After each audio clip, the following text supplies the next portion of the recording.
This guy. So before we start, like, how are we? I mean, this is your I'll show, I'm going to do the intro, and then you guys are going to introduce yourselves. You've been on the show a couple times already. Yeah. You two just give your names and your credentials, and then occupation. We'll go from there. Occupation, favorite sexual position. Ooh, doggy style, all the way. I was just about to say doggy style. That's why we get along so well. Both like a doggy. From behind. And trust me, I know. Wow.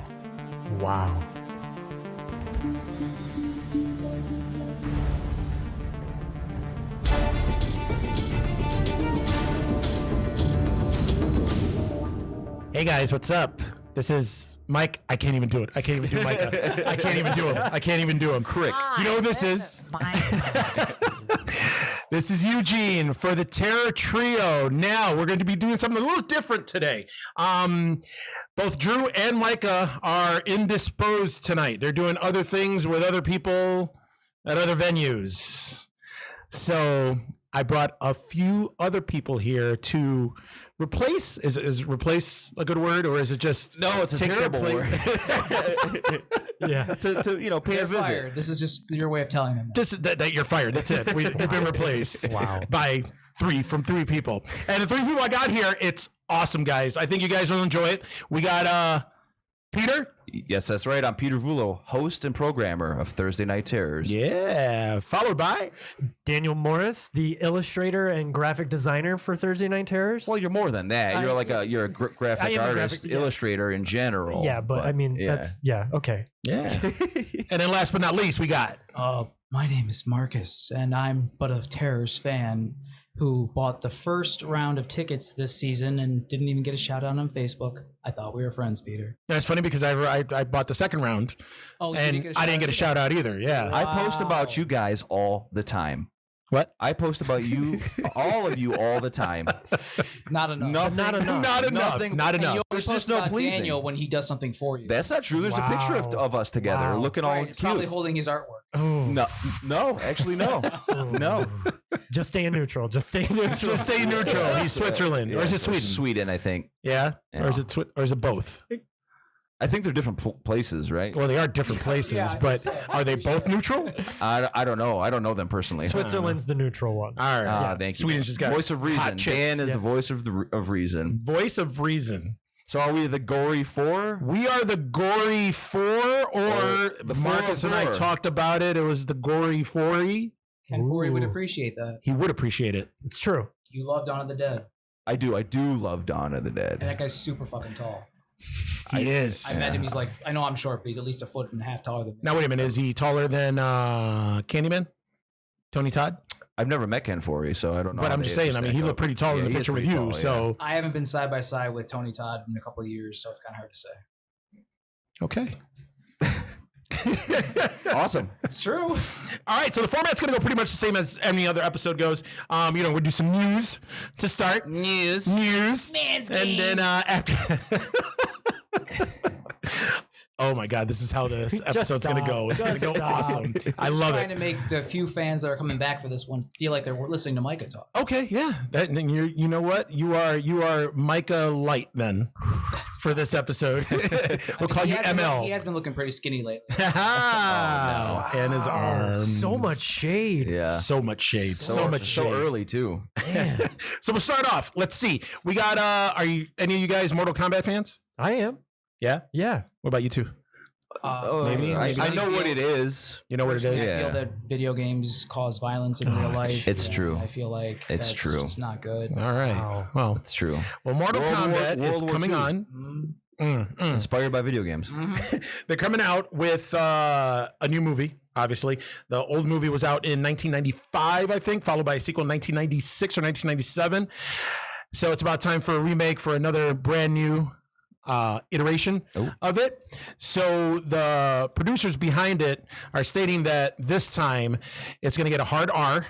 And they're going to include fatalities. Ripping out some spine. Like in I don't know if they're going to have animalities or friendships or babalities or bestialities. Dan kind of like that. What's an animality? That's when you harness your spirit animal, basically. Like the Native American guy became a wolf, and it was kind of like a fatality, but you become an animal and you kill your opponent. Nightwolf was his name. Oh, Yeah, cool. Nightwolf. Yeah. Well, Becomes a interesting. wolf. But he wasn't the only one that did an animality. No, Like, they all but did, right? he had the most like, Yeah. cliche kind of. Yeah. one. Because in the second movie, he's like, you need to harness your animality, and it did an echo. It was like, animal. That's right. That's Yeah. right. I forgot all about that part. Yeah. God damn, that movie was so cheesy. I actually just watched the first one. The North Park Theater did a screening of it this past weekend. Of the first one, which didn't hold up well at all.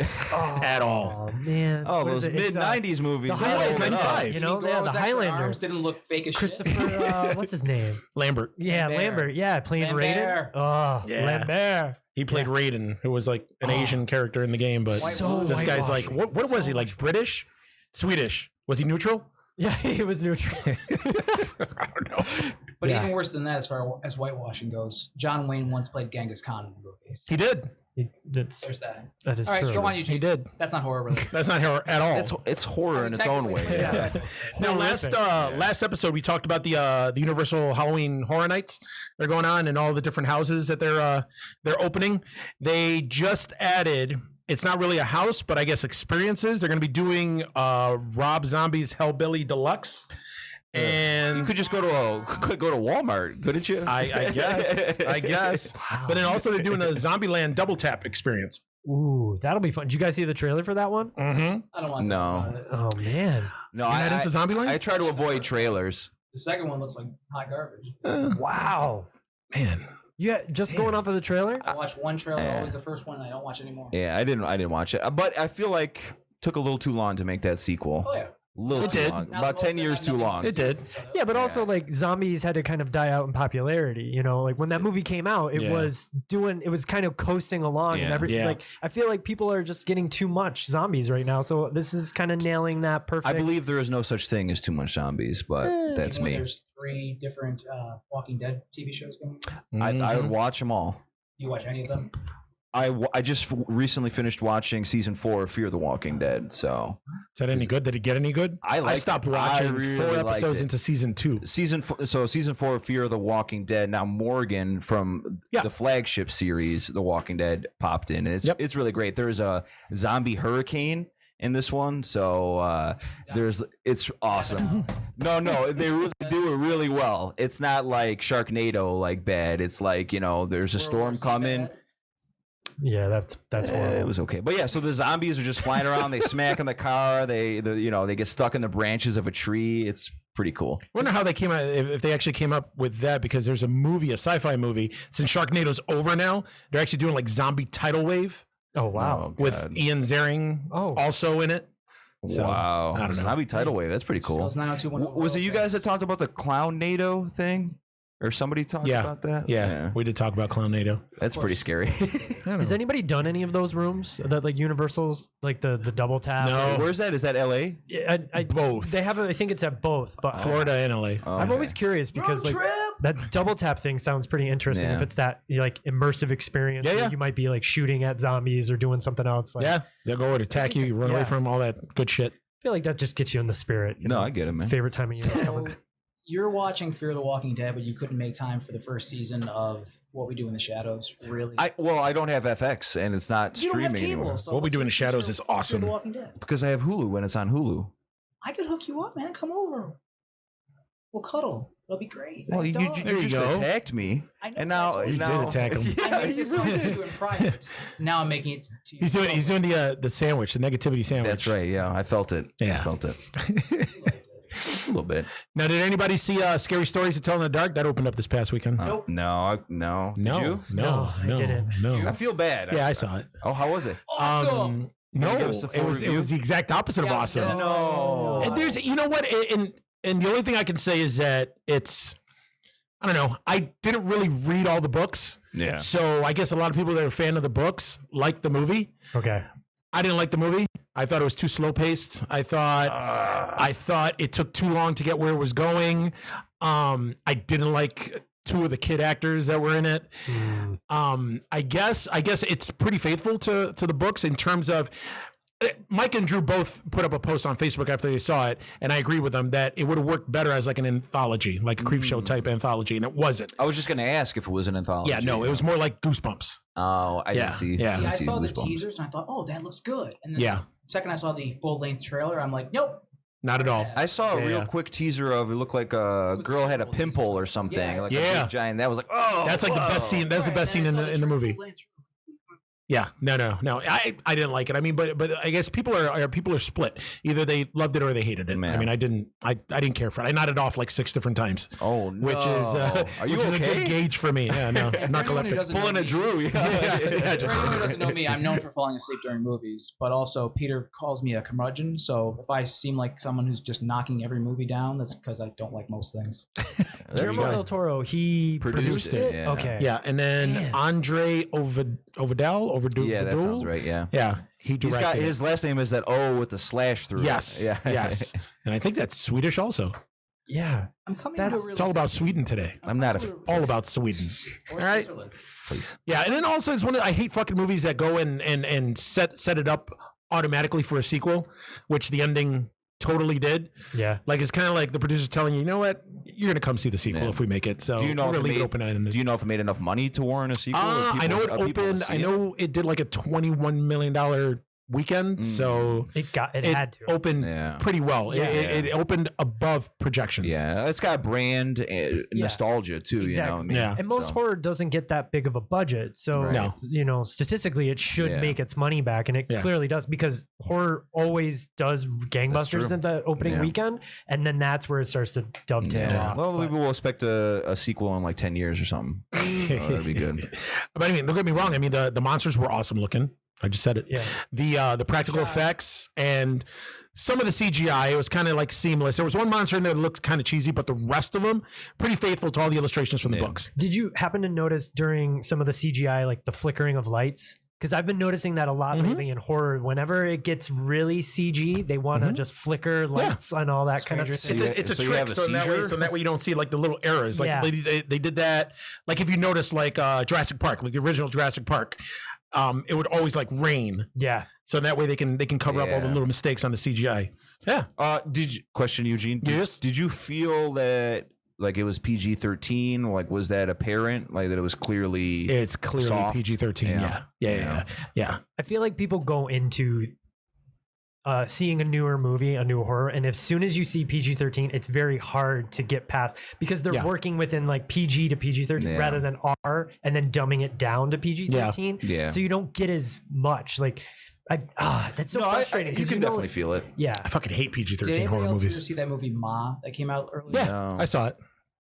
Was it just me, or did it feel like it was a PG-13 movie? They were like, let's throw a couple fucks in and a guy be showing his ass so we can get it up to an Yeah. R. Yeah. Okay. Yeah. So just like read that as a PG-13. But Yeah. since you two haven't seen it, we'll move on. So should I see it though? I would say no, but Eugene probably thought it was awesome. I liked it. Yeah, I do want to see I it. liked I it. mean, I do have a little desire to see it. Yeah. It wasn't bad. I mean, Octavia Spencer. I mean, I just thought I'd just see that because that's a role that she's never played. Yeah. We never thought that she was going to play Yeah, a like that's fucking why it was wacko kinda serial stupid. killer-esque Mhm. type person. I like what they went with the story. So You had said Goosebumps. It reminded you of Goosebumps. Yes. Was it too childlike or it said that it was too childlike. Goosebumps was totally 100% childlike. I'm just talking about in like story wise, where Okay. Goosebumps, the movie Goosebumps and the sequel, they weren't anthologies. They just wove characters from Yeah. the different stories into the movie. okay? They did the same thing with Oh, this one. It was the okay. same thing. Gotcha. Now, has anybody seen Brightburn? No, not yet. Jesus no, fucking no, Christ. yes. I've been wanting to see it. Great. Yeah, It's like Micah and Drew never left. It's like we got them right here. Awesome. I don't really want to leave the house most of the time, so Oh, all right. I mean, movies are the one thing though that I will go out Yeah. and see. I mean, we were both at Once Upon a Time in Hollywood, Yep, so you yep. know, I will All right. go. Daniel, did you see Once Upon a Time in Hollywood? No, I was gonna say we could talk about that, but Daniel hasn't seen it. no, I haven't. It's not really. That's it's not really horror either. Hey man, that end got That ending was awesome. I just said it again. Now I'll look forward to it. Yeah. No, That's it's good. one of You those have like I 3 wanna go hours to see- spare? Yeah, Yeah. that's the other Hey, It's thing. a long ass movie. it's good. It is. If Marcus really likes good. it, that means a I lot. liked it. Yeah. Wow. Notoriously, Marcus everything. doesn't like anything. Yeah, you like hard candy. Get out of here. Sweaters, yeah. No, I actually did like hard candy. Yeah, yeah, I know. Are you talking about the movie Hard Candy? I think like actual hard candy, like a Werther's or something. Werther's. He's that guy in the back of the theater. Metamucil and I like Werther's. Especially if it's a nice cloudy bag. Medicare. Which is the old people Medicare one? For all, yeah. Which is the old people one? Medicare. Okay. Medicare, No, Medicaid, Medicaid. I don't know. Why? Medicaid. Medicare. Shut up. Doesn't Cut matter. your hair. It's all AARP. Shut your cell phone. These damn kids. I have my jitterbug. Look at my jitterbug. The buttons are big. Oh, now we know who's doing the impressions. Wow. Well, the reason I was asking about Brightburn is because the Spirit Halloween stores, Check your levels. they're going to be selling a Brightburn costume based on the alternate Superman. What is he wearing on his head? He's wearing like his blanket. Like he has a red blanket and he sewed it up. Like his banky, Like his, I thought it was like a sock or something. I never Basically really Linus from Peanuts. Yeah, yeah. So they're going to be selling that. I did want to see it. But now, I don't know. It was pretty good. You know, I liked it, but I didn't love it. Full awesome. No, it wasn't awesome. It was just under awesome. Damn. There's 2 rungs under awesome. Damn. 2 rungs. How many rungs are there on this ladder that we're talking about? Depends on the movie. It depends on the movie. Yeah, exactly. Well, say awesome, it could be a like 3-step 5, ladder. It could be like an 18-step ladder. Could be a fucking skyscraper, man. You don't know how to rate things. That's right. I do not know how to rate things. I just rate them awesome or not awesome. That's it. I like You that. said 3 rungs. That's it. So that's not it. Now, I know most of you, I know, Peter, you liked it. I don't know if you liked it. I don't know if you liked it, Dan. But Haunting of Hill House Yes. on Netflix. You did? Oh yeah. I didn't finish I haven't finished the series yet. I watched about 2 episodes and it was very slow. Super boring. Very slow.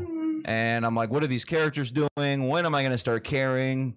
Where's the interesting stuff? Okay. Newsflash: Peter and I agree on something. Oh, Thank you, good. Lucas. But I haven't finished watching it, so I can't really give it a real I review. posted about it on social media, and everybody's like, "Oh, you gotta wait till episode 6 or 7." Yeah. Oh my God. Yeah. It was tough. Something good to happen. No, nothing good happens. It was like tough to get through 2 watched episodes. It's tough to get through the whole thing. Like I tapped out and told Jamie, my fiance Jamie, that she could finish it on her own, and she never even finished it. Yeah. No, it was super boring. Just watch The Office again. Yeah. Probably. Nicole tapped out too. Like I'm not doing this. Well, Mike Flanagan, the guy who created and directed all the I love episodes. Hush. I'm gonna put that Hush on my was list. good, Gerald's Game. Oh, that's gotta go Yeah. on my list. Yep. Of modern guys. Sorry, everybody. They're doing a sequel, so they're doing The Haunting of Bly Manor. That's gonna be coming up for Netflix soon.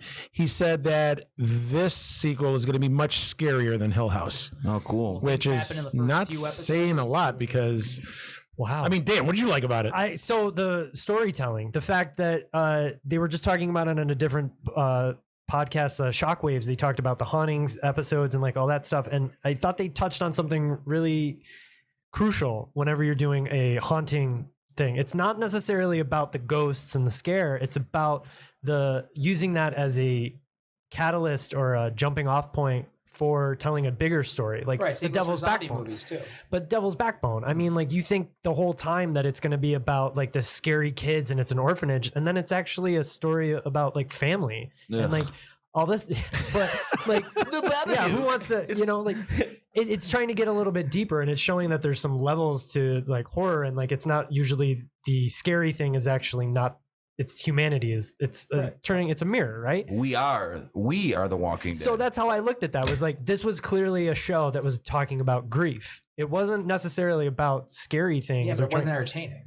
I have to disagree with you because the fact that they Finish did a 'em. continuous shot for 20 minutes. I don't think I made it that far. See that then is that episode 8 or something? no, it's like episode 3, but it's a continuous shot. See, like that was theater. That wasn't I watching. love filmmaking techniques, but if it's They just have energy. like that that movie we just saw, Midsummer. Yeah, Midsummer. That was a good movie. It was awesome. entertaining, but the whole like let's do the upside down car Yeah, shot and all that it's shit. film it's just school for the sake 101. of doing it. Film class. It doesn't really do anything for the actual movie besides look what I can do with my camera. Right. I Yeah. also have to say, like, sometimes it depends on the mindset that you're in whenever you're trying to watch any movie. Because there's been movies I've watched as a kid that I hated, but now as an adult, Sure. I get it because there's been more like shit I've appreciate it more. Yeah. But I feel like it's a little bit different when it comes to like a TV show because they know how long you've got to go. Right. You're like, oh, there's 8 episodes and I'm on 2. Fuck this.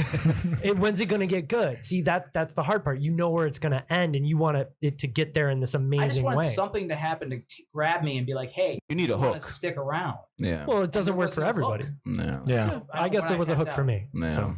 Honestly, the only thing that got me is I actually read an article before I watched the show, and something about, oh, these are the ghosts that you might have missed because in every scene inside the house, when they're doing inside Hill House, there's at least 1 or 2 ghosts in every scene. Yeah.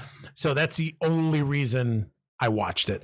I heard you guys talk about it on your podcast, and that's why I went back through and I started like going through the website so I could see all that stuff because I clearly didn't notice, but the ones you did notice as it went on were apparent, but then the other creepy hidden ones, that was a lot of fun. Yeah, because I guess Mike Flanagan, I said this in a previous episode, he designed the show where you watched it one time, and then to catch all the ghosts and everything, you had to watch it again. Go back, go back and watch all the episodes. So didn't make me want to watch it again. So are ghosts scary? Are ghost movies scary? Aside from I hate ghost movies. Aside from Poltergeist, I don't want to sound like I'm not into it. Being scared, but nothing really scares me. No, I mean, are they exciting to watch? I mean, are you like, I'm like, oh, ghost movie. I don't know if I care, except for, aside from Poltergeist. I'm the same way. I don't know if ghost movies I wouldn't write really off do any it for genre, me. like, because there's always gems, and even in the worst genres. Yeah, but there's of course subgenres that you gravitate towards. I mean, people love slashers, zombie films, whatever it might be, vampires, werewolves, etc. Yeah. So I don't know, but yeah, ghosts don't do it for me. No ghosts. Now, I'm sure everybody heard about all the controversy going with that movie, The Hunt. That's going to be coming out. Canned. Now it's not coming out. Yeah. No. Yeah. Universal pulled it from the release following all the different mass shootings that have been going on. I mean, did you guys see the preview for it? No. The trailer for it? Yeah. Neither of you guys. Okay. Well, I guess we won't talk about it then. You did? No, I saw it. Yeah. You did? Yeah. I honestly okay. don't even know what it's about. I just heard that it got pulled. It's basically a bunch of rich liberals kidnap a bunch of people and then send them out on this plane to like hunt them. So a bunch of and kill them. Liberals do that? Yes. They hunt MAGA types, right, or something like that. Something like that. Yeah. Around that time. Ooh, I don't know. Edgy. I know. But I mean, I guess people were already bitching about it, so they pulled a lot of the marketing and the advertising for it right off the bat. Like ESPN and a couple other big channels already pulled like the previews and the trailers out from it. But then Universal just decided they're not even going to release the movie at all. Yeah. Wow. So it's like a trick or treat kind of situation. Yeah. Where it's just gonna be in limbo Part two coming out. The comic book already came out. The comic book. I want the movie. I don't know if it's ever gonna happen, man. I don't know. I actually got into an argument with my wife about this movie because I thought it was just like Ready or Not.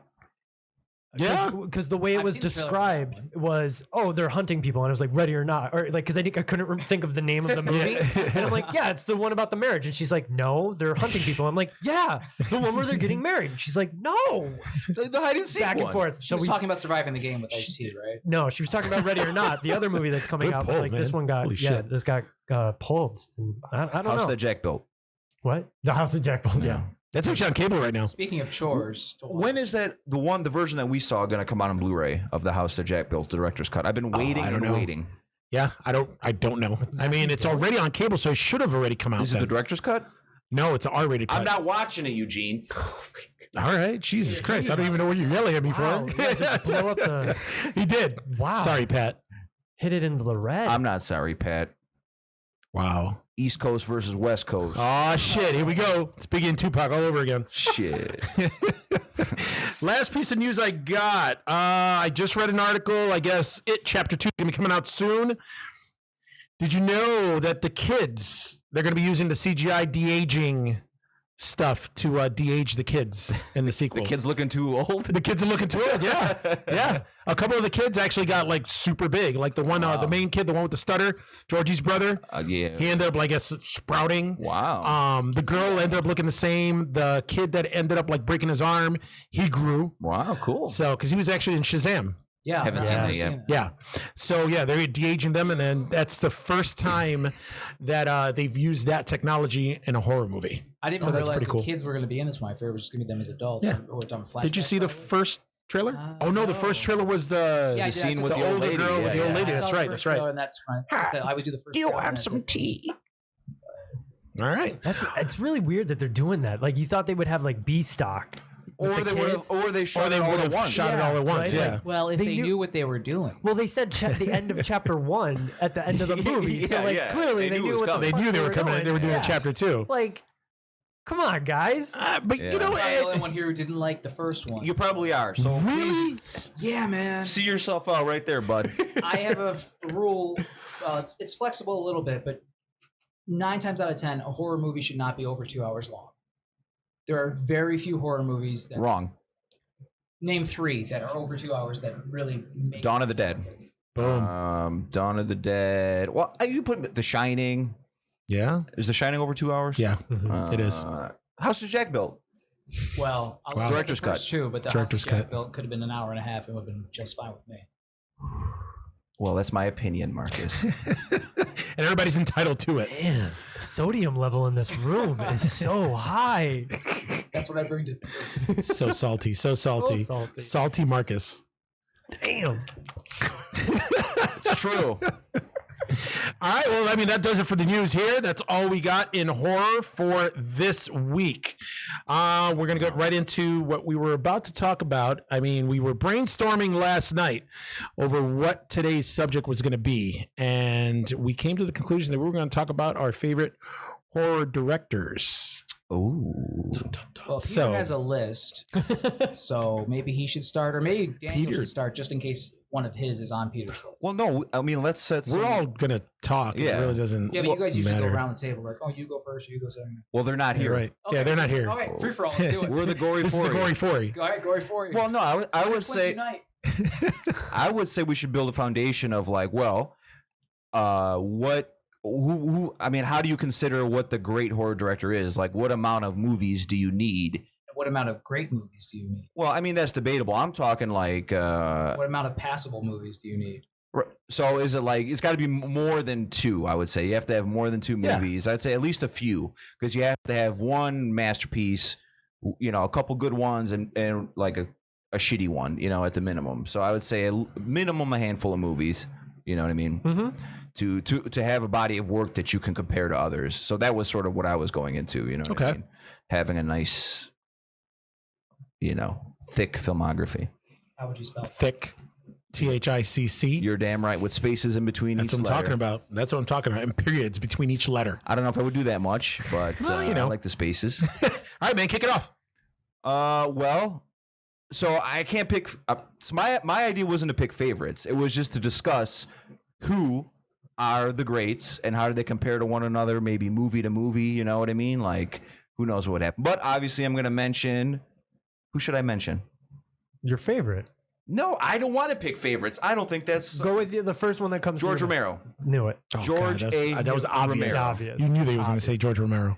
Yes. So, okay, but there's also people like Carpenter. This is what I'm talking about, like First name? John Carpenter. Oh, okay. Does he ring a I bell? think I've heard of him. Yeah, but Not Jonah. But I have, I have a list. So those are a couple of guys, that might wet your whistle. You know what I mean? Just to get it going. Kick off the convo. But those are like the usual suspects. I mean, there's others out there that. I have some more on the main This list. is a multi-part list he's got in front of him. There's different sections American, here. Italian. What's this one? This is so like a B squad type B-Squad, stuff. and Yeah, then there's the new guys. The new Yeah. The new guys. yeah. All right. Well, Crinkling let's. the papers. Okay, so for example, so Carpenter's got a bevy of amazing movies, I'd say, including the original Halloween, which I'd say it's rare for me to call a movie a masterpiece, but the original Halloween to me is like a perfect movie, a masterpiece. It's Like damn near perfect. it's like a surgically precise like filmmaking in that movie, and then Especially you on have such a low budget. Yes, exactly. And then you have, The Fog, Escape from New York. What else have we played? Christine, The Thing, of I fell course. asleep watching last night. Yeah, but the thing about Carpenter that's unique about him is he does the music for almost all of his movies. So that's something that there's very few. I don't know if I can name even one director who does the music to his movies. You know what I mean? Especially such iconic music as well. Yeah. You know what I mean? So that's tough. But, Romero's got Night of the Living Dead, Dawn of the Dead, Day of the Dead, Creep Show, Monkey Shines. Yes. Yeah, exactly. You Fucking got Monkey Shines. his vampire movie, Martin, the original Crazies. I was about to say. Yeah. That's why, His other Dead movies as well. Land of the Dead, I think, is pretty great. Then it went off the rails a little bit with Diary of the Dead. For sure. And, Survival. Yeah. Survival of the Dead. Yeah. But I think about it often. Like if I had to pick one of their filmographies, how impossible it would be. You know what I mean? Because in my heart of hearts, it belongs to Romero. You know what I mean? Mm-hmm. But Carpenter has such a variety of movies. I feel like Carpenter's filmography trumps Romero's. See, this is the shit that I wanted to talk about. Let's do it. There you go. Ding, ding. I feel like Carpenter has a wider filmography. I agree with you. With better work overall. Yeah, but then you go into Romero's got the 3 Dead movies that are great, and then he's got some and then he's got some. Are you also talking into box office too, though? Which ones were more? Which ones were more? Well, which ones were more popular than the others? Carpenter's, for the most part, most of Carpenter's movies were box office bombs. Total bombs. It wasn't until 5, 10, 15 years later they became cult classics. Right. I don't know if Romero even made money off the original Night of the Living Dead because the copyright. Not Night of the Living Dead, but just got that. Dawn took off and Day of the Dead took off. Yeah. So that's why they did the remake in 1990, hoping to get some of the rights back. Starring Tony Todd, my best friend. Directed by Savini. That's right. Great job. I forgot to mention Big Trouble in Little China. There are a bunch of movies in Carpenter's oeuvre, oeuvre, whatever that are just fantastic. You know what I mean? But like Dawn of the Dead, the original one, is like a desert island movie. If I had to watch, but you literally just called Halloween a masterpiece. Yeah. So yes. I feel like those two almost kind of. But here's the thing. I don't think Carpenter's that great with characters. Not all of them, but there are some. I think Romero made Dawn of the Dead feel like you were watching real people interact with each other and try to survive. You know what I mean? And I don't know if I really felt that with a lot of Carpenter's work. You know what I mean? Okay. And his surgical precision also leads to a certain coldness in the work. You know what I mean? Because I don't know if he cares so much about the people. That coldness actually benefits the film. Oh, yeah. But if I had to pick between Halloween, which I think is probably among Carpenter's best, or Dawn of the Dead or whatever it might be, it'd probably be Dawn of the Dead. Okay. You know what I mean? But for me, it would depend on the day because I love both of those. Carpenter Which cut of Dawn of the Dead though? The U.S. theatrical cut. But so the very first one. Yeah. Well, no, there's if you get the Ultimate Edition. There's the Argento cut, which I don't really like all that much, and then there's the extended American. Yeah.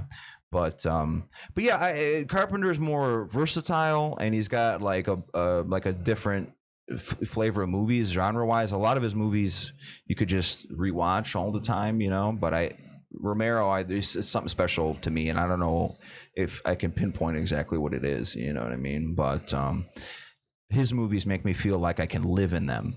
Do you know what I mean? Like George Romero's movies, I feel like I can live in that world that he creates, whether it's Day of the Dead, hanging out in that bunker with those characters. I don't know if I necessarily feel that when I watch Carpenter's movies, all the time. Maybe The Thing or something. Part of that could be that a lot of Carpenter's movies were actually, LA-based actors, whereas a lot of Romero's movies, at least his earlier stuff, was people who had little to no acting experience. Yeah, that could be it. We're mostly all locals. A lot from Pittsburgh. From Pittsburgh. I mean, Johnny was from Pittsburgh. Yeah. They're coming to get you, Bob. Yeah. Well, it always felt like a family affair on those. Yeah, they were. Yeah, you know what I mean, which is cool. Because every time I go to Pittsburgh, I see some of them. And they're all just hanging out, and they're they love their claim to fame because it makes them happy. Yeah. You know? And you know, from my experience, I only met Romero briefly, of course, but he was seemed like a really loving, sweet, gentle dude. You know, Carpenter, a great director. Yeah, a little, you know, that Rust Belt grumpy, mentality, you know, a you little know? grumpy. Yeah. I love that fucking picture of you two. Yeah, yeah. That dude all that the dude pictures looks from that so event were like miserable. that. All the pictures from that event were I like noticed that. Yeah. But that I've said before, but that's the best fucking concert I've ever went to is that John Carpenter live in Syracuse thing. That was like the concert for me. No shit. At least in my adult life. What was the setup on the stage? Was he just up there with a synthesizer? Well, or he what? had his his family members were playing drums and like guitar and stuff, and they had a fucking projector screen playing clips of the movies and stuff. Oh, that's cool. It was, and we were like maybe 3 rows from the front or whatever, super close. But it was like being at the town ballroom, but with seating. Oh, It was okay. Wait, you were there too, Dan? Yeah. I was behind you. No, you really sat behind me? Wow. Yeah. Wow. Yes, I did. Were you were guys like fucking friends at this point? You Or were no? row 4 or 5. Yeah, we had He was the one who just rubbed your recorded. shoulders. Like we had like No, worked you didn't together. say hi to me then. Yeah, I have the text message where it was like, "You're here," because That's something funny. that happened Peter's on. known for not responding. I to checked text in on messages. Facebook or Maybe it's just something, me, I don't know. and we started Facebook messaging. Or like, I'm gonna have to look at the records for this yeah, because but I no, mean, we definitely were there at the same time. Yeah, it was pretty cool. We ran into a snowstorm on the way home. Oh, no shit. Yeah, it was pretty shitty, but see, I don't remember many of the details. Oh, yeah. Just except for it started Carpenter. snowing in Really? Syracuse, and You, then like pushed your car out of the ditch that you guys pulled into. yeah, we had just started to get to know each He other. actually snuggled me to keep me warm. You know what I mean? But yeah, It the setup was rough. pretty cool. It was just in like a regular amphitheater, like, Yeah, and it I was think they pretty- showed movies there. But it Yeah. was pretty nice. Oh yeah, that's where they do the Salt City Con or Okay, something I've like seen that. stuff about that online. Salt Yeah, Salt the Lake. dude from Fright Rags was there as well. Yes, Ben Scrivens, love that guy. Shout out to Fright Rags in Rochester. Shout out. Fright Rags. is Drop the awesome. code. Terror Trio for 20% off your next order. So, I wish. I wish. Gory for The Gory Four. 2 E's. But actually, see, we were having a great conversation about Carpenter Romero. You and I, these two didn't even bother. Just leave. I You know was what I mean? listening to What? you. We were listening. I was engrossed in the shit that you were talking Well, about. See, you turned it So there around. you go. Well, I want to hear what Well, these it's funny I wanna because hear- you were talking about like how it seems more cold, and I feel like Carpenter kind of shoots everything in more of a blue hue, which is more on the colder spectrum. Yeah. And then you have Romero on like a warmer side, and also like that Rust Belt mentality Yeah. of you just got to do it. Like just get the people together, like you guys are doing with the podcasts or you're doing with Terrors. It's just you come in and you do something. Whereas there's more superficialness to some of Carpenter's movies of just A, B, C, D. Sure. Done. Move on. You know, and it becomes the cliches that are throughout some of his movies. Romero kind of gets pigeonholed into his whole genre of zombie stuff, Sure. especially in the later part of his career, right? Yeah. He doesn't try and venture outside of that. And I think he got a little burned from Night of the Living Dead and Yeah. didn't, A lot burned. Yeah. didn't want to like, But he never really Lose showed that. it though, like from what I could tell, like with like bitterness, at least from that I could tell, you know. He was appreciative of all the fans and all the adoration that he got. And I all would the say movies. they're both influential. I mean, clearly Yeah. Carpenter, Oh, yeah. clearly Carpenter, like No one's gonna argue that. I mean, well, Carpenter's everyone's like riding the Carpenter wave, like with the music and the synth stuff. Like this, Stranger Things is definitely capitalized on, but all that '80s nostalgia. Yeah, everyone's on the Carpenter wave with the synth and all that even stuff. But, Aquaman had a Yeah. synth score. I mean, I love it. did. Yeah, I it will did. never get sick of synth. If your movie has synth in it, I'm more interested in watching it. It really like threw rather me than off in Aquaman. rather I than was like, I don't strings. want those. even Yeah. Aquaman's getting on the synth. I'd rather have synth in like an orchestra, strings or whatever. Most of the time. Really? Yeah. Oh, synth all the way, man. Depends on the movie, but I Yeah. definitely like synth a lot. But like Yeah. synth wouldn't fit in like Friday the 13th, the original. That would just be weird. I can't really tell you what the It wouldn't fit in a lot of movies now, anyways. No, Oh, okay. Because I mean, Definitely synth. They ripped off the Whenever you hear Psycho synth or I hear synth, I Yeah, they think did. 80s, 80s. You immediately are stuck in a genre. Yeah. Like, you're like, no, this is definitely taking place. like in- Stranger Things. Yeah.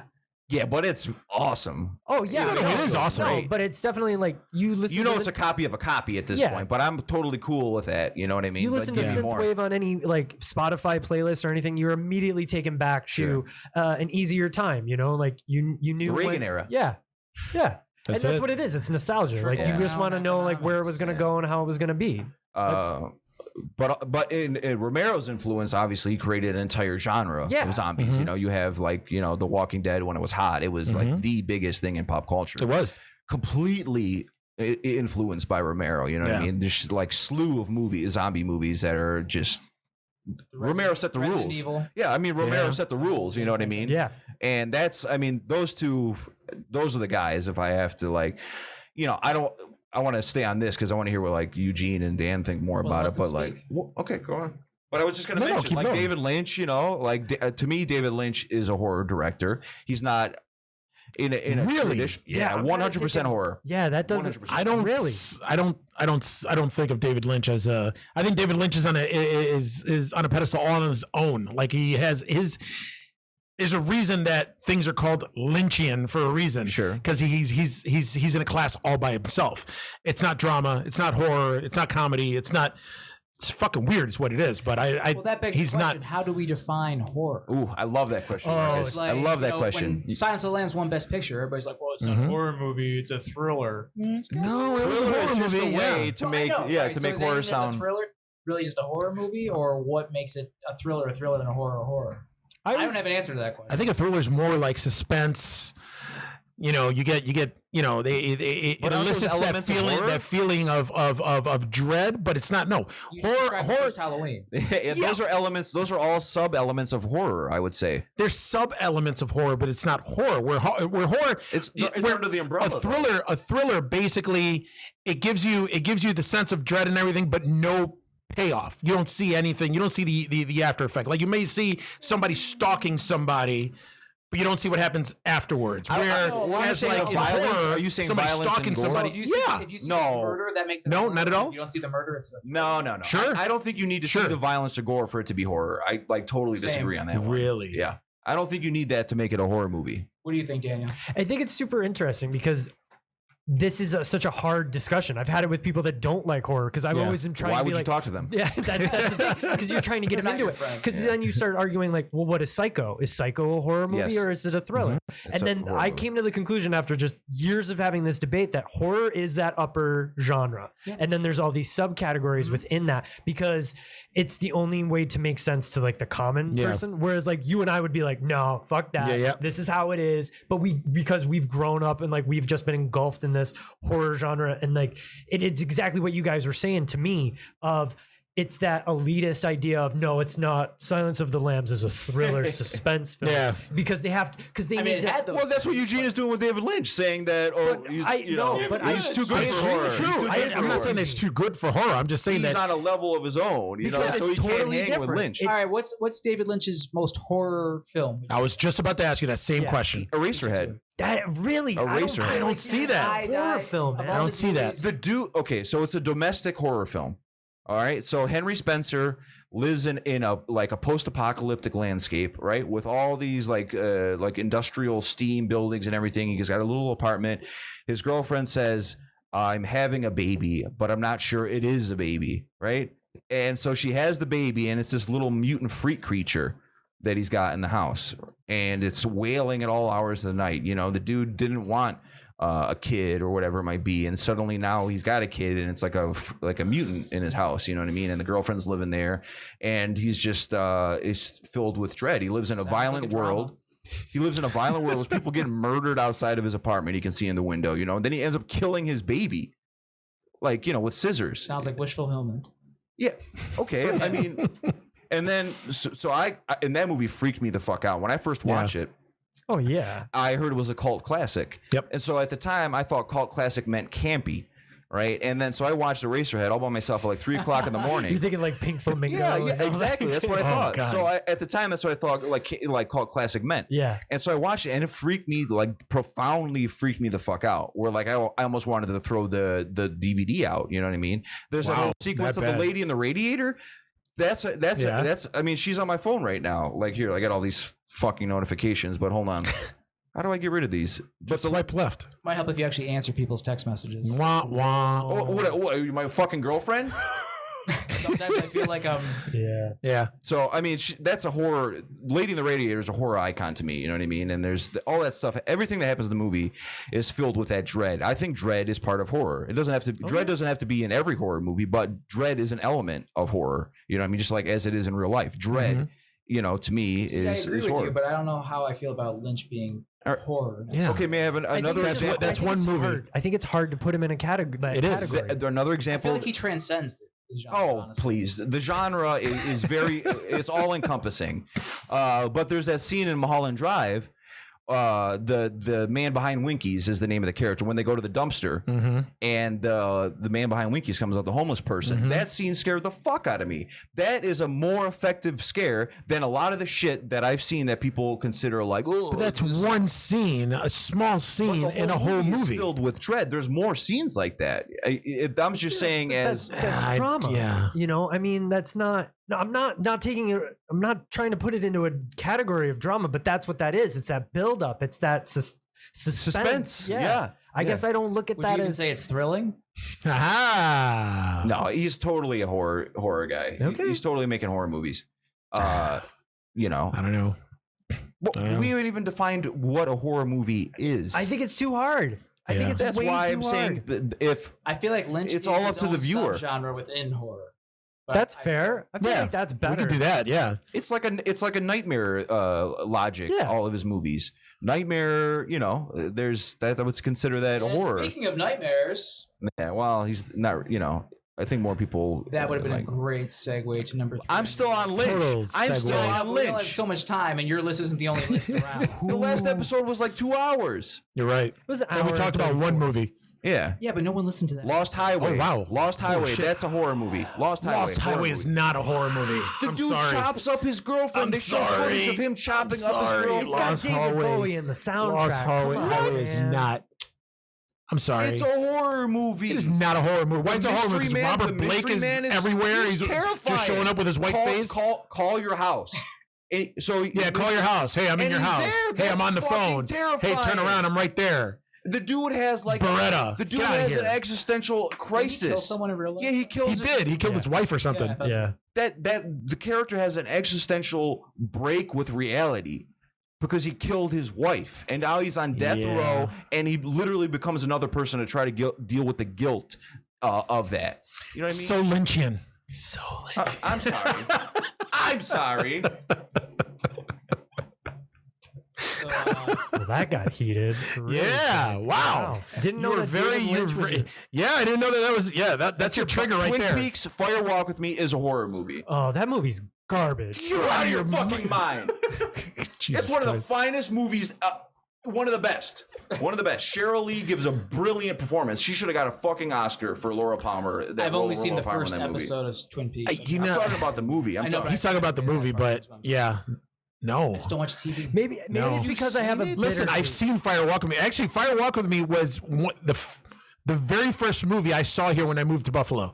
I saw it in the theaters. Where? And it was in the theater. I forgot. I don't know, but I went with my roommate, my college roommate, and his girlfriend. Why is it Who was quote marks? weird? Because it's not his real. It wasn't his She may or girlfriend. may not It was be a friend who was a girl, Yeah. but she was totally into Twin Peaks.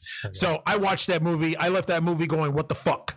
And still, it was just. And she was into it, and she was like, "Oh, that was awesome! Yeah, it 'cause it's it answers so fucking many amazing. questions. I have her diary, and I read it, and blah blah blah blah." blah. And I was like, "What the fuck?" She sounds But- awesome. which okay, but it's still, it was just. I don't know how you can. It wasn't a fucking horror movie. There's though. a ton of supernatural forces at work. There's a fucking Okay. There's a supernatural being that possesses the body of a father who goes on to rape his fucking daughter. That's not you don't consider that horror? It's very at all? Lynchian. My favorite. Lynchian is a fancy word for like For horror? nightmare. For like According to you? nightmare horror. Yeah. Yeah. My favorite was Sorry. I walked out of that when they were leaving. I stayed the whole time, but I was leaving, and people that were like uppity and all like, "Oh yes, David Lynch, he's so good." Yeah. Clearly, I heard one of them be like, "Man, it was good, but there were so many scenes that just dragged on." Yeah. And I'm like, that's his like That's his thing. trademark. That's his thing. Very Lynchian. Yeah. Shit, he had the latest season of Twin Peaks. This motherfucker had whole episodes that just dragged. I will agree. I will agree just with you. dragged. Yes, There were some There was that episodes I was scene like, of the what dude the fuck? that dude sweeping for like the Yes. last 5 minutes of Yeah. the show. Yes, not great. And some sequences it just went But episode way 8, too long. Episode 8 is brilliant. As we can all agree on that have seen it. Listen, it wasn't a bad season. It was just I don't know. It was very Lynchian. I think that's why I feel so weird about him now is because of that last season. It's like it's this weird taste in my mouth about any of his stuff now. Is just that last season of Twin Peaks was so rough. You know what it was? It was So was the second season of the original Twin Peaks, though. I agree. but then he kind of like back away in the second season. He went to go make Wild at Heart. Yeah. So but still, Which is an awesome movie. Yeah, well, it's not my favorite of his. Not Lynchian enough for Peter. The Not first Lynchian season enough, was yeah. great. Yeah, Twin Had Peaks. too much of a straight And narrative. the last 2 episodes of the original Twin Peaks are fantastic, very horror. But I feel like it's him trying to right the ship at that point. It's not like, and it's him like, because that middle chunk of that second season is so Garbage. yeah, because it's just straight. I agree with Trash. you. It's not. It doesn't have the horror elements that Yeah. David Lynch is known for. Well, and the latest season, that ending to me was horror, a different kind of horror. But like, I don't want to spoiler it, but like, no matter what happens in any alternate reality of that Twin Peaks world, Laura Palmer's always destined to die. Dale Cooper's always going to fail to try to save her or to correct the storyline. They're always both destined to fuck. Laura Palmer's always going to die, no matter what world that she's in. Her destiny is to fucking die and to end up at that house dead. And Cooper is just going to be a failed hero like forever. She's gonna keep going over and over again, like the and for him Matrix. to realize, what year is this? Like, how, like, I got chills just like saying it. like the kind of like horror that you would feel that you have, like, when am I? You know what I mean? Like, to me, that's a different kind of horror, but it's horror. You know what I mean? Like a deep down, like fucking spiritual fear. You know what I mean? Yeah. Like that mental anguish of like the like you just the prison you put in your break, head. where you just break. You know what I mean? That's a different kind of horror than he cut off his head, which is great. I mean, that's a beautiful kind of horror too. But like, oh man, he blew off his head, man. That's cool too. But there's a different kind. It's a different kind of horror. You know what I mean? Uppity. No, Uppity, snooty. It's a fucking snooty spectrum. horror. It's a spectrum. It's snooty horror. It's bougie horror. It's a is that what it bougie is? horror. So you're It's saying bougie David horror. Lynch is on the spectrum, is what you're saying? Wow. I'm not gonna go there, Marcus. Okay. All right, moving on from Lynch. Moving on. How about I got one. Toby Hooper. Ooh. Very nice. What did he direct? Texas Chainsaw Massacre 1 and 2. Poltergeist. Supposedly. Depending on who you believe. Supposedly. That's right. That's right. Yeah. I don't know where that's. Life Force. Love Life Force. Salem's Lot. Oh, Great. Salem's Lot. I always thought it was Come on. Tobe Hooper for the longest time. For the longest time, I thought it was Tobe also. I And when can't somebody believe said it. Toby, I was like, that's not Toby. It's Tobe. Toby My or dad not used Toby? for a while. Tobe. Tobe. But I mean, he's one. I mean, can we agree that he's Oh, 100% horror director? Oh yeah, I put him in. I mean, he that- wasn't in the given his, actual- he he's on wasn't my given his list. just due Yeah. on a lot of stuff. He ended up he died what, like 2 years ago, right? It was pretty recent. I don't know. Yeah. Like, I'm the not sure exact- how many years, but within the last 5 Yeah. years. 2017. Yes, okay, 2 so years it was- ago. yeah. August He, 26th, passed away. almost. Oh, there you go. Like, wow, we're right Oh, on time shit. here. We're Wow. right on time. Should have been about All right. Wow. Happiness. Is there enough to talk we about know. though? The funhouse and stuff, you know. I don't know. If you're talking, Yeah. there'll be enough to talk about. Peter. What the fuck is that supposed to mean? You're very. We're trying to have you're an full- intelligent you're discussion full of about information and directors. passion, and you know a lot. Oh, thank you, Marcus. You just have terrible taste most of the time. That's all. So not true. wow, holy shit. So based on your criteria then Toby Hooper is Oh yeah, he's on my an list. up there Yeah, master of horror, so to yeah, speak. he's on my list for sure. All right. I mean, he would have been on there just for Texas Chainsaw. You know what I mean? But no, not really, because that would have been just one movie. right, right. But his legacy would have lived on just for that movie. Just for that one, yeah. Yeah, but to put him in the category, he like I thought, Life Force is fantastic. You know, Awesome. Texas Chainsaw 2 is great. I Yep. mean, you guys have talked about it before. So Yep. even the Funhouse has like some Mm-hmm. interesting elements. You know what I mean? What was I gonna? I really liked what he did with the TV, like with Salem's Lot. Like I love Salem's what Lot. he was able to do for the TV show. Like that's crazy. Like that he Fucking could get away with miniseries. that stuff. There's scenes that still give me nightmares. Yeah. Still give me nightmares. Oh man, that's one of those shows that I didn't know it was a show until like recently, mostly because I was so used to watching it on like the VHS or you know, it would be shown on TV just all together. Yeah. So then finding all that stuff out just blew my mind. I just thought it was a really long movie when you're watching it on like TBS or something like that. It was weird. They showed it. I think it was either ABC. It was one of the big three channels. It was 2, 4, or 7. I think it was ABC that they showed it. They ended up showing it. They showed a Captain America movie because they did a made-for-TV Captain America movie, and then I think it was a 2-night event that they did Salem's Lot, and they showed part 1.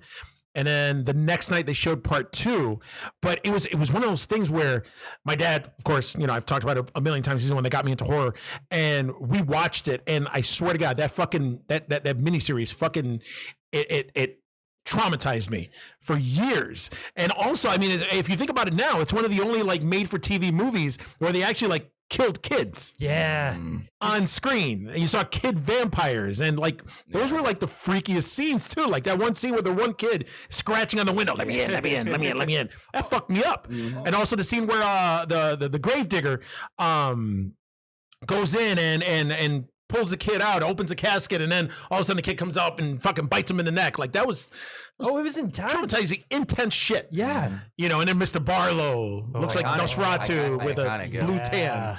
You know, that shit, that was... Are him and Drew related? Maybe. Yeah. Okay. Maybe. What about, I haven't seen it, but Return to Salem's Lot? Garbage. Yeah. Didn't Larry Cohen or somebody have something to do with that one? I have to look that up. I'm not sure. But that was when I first watched that blew my like idea of, because when you're a kid you're like, okay, well this monster can't get me because of this, or zombies you can run from, vampires the day we're fine, you know, just like don't let your feet hang over the bed. But that movie, seeing the kids get killed, because you're like, no, I'm off target, like they're never gonna come for me. Nope. Nobody's fucking safe. Yeah, but then they did a horrible fucking remake years later with Rob Lowe was in it, right? Wait, there was a remake? Well, they did a remake of Salem's Lot. I think it had Rutger Hauer in it and Rob Lowe. Huh. Well, they were doing a lot of those remakes, like Langoliers when... Oh, yeah. Because ABC, because I think it was... Because they started with The Stand. Yep. And then they just based on that, just went from there. But they never touched on it or or Cujo, which I was kind of like, why didn't they, like, a lot of these other movies, like, just go back? They just were remaking all the ones that they had already done. I think it was like licensing or something like that. Yeah. It was crazy. Those were all ABC also. Yeah. Yeah. Oh, man. The Stand, that one messed me up. Raised Catholic and just wrecked my life.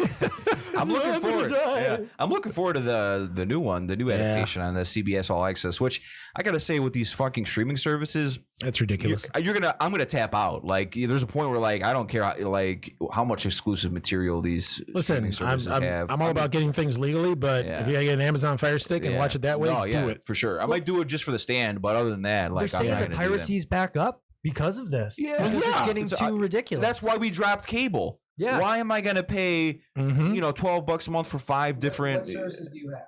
I pay for Netflix, and Shudder at the moment. So Amazon. And I used to have Amazon, but we canceled it for a while. But and then I use a friend's Hulu. Like, we traded Shudder for Hulu kind of thing. But yeah, I don't really want to add any more to that. You know what I mean? Yeah, I've got Shudder and Prime. We use Jamie's mom's Netflix, and then Jamie got a deal where it's like $1 a month for a year for Hulu, so she signed up for that. That's pretty good. That's cool. Yeah. There's actually a service that like lumps it all in, and you get like a bunch. Is it cable? No, yeah, right. Is it fucking cable? But it's like Spectrum. I think Shudder. You got Shudder, Hulu, Crunchyroll, like a bunch of them all together, and it's only I think it's 12 or 15. Wow. Oh, that's worth it. That's worth it right there. It's one of those, like, it cuts out the middleman. Yeah. And I think if they had like packages like that, I feel like more people would be into it. But because it's kind of hard. Like, Amazon's always changing it, and like, you're never able to keep up with certain things. For sure. Netflix is always raising their prices. Yeah.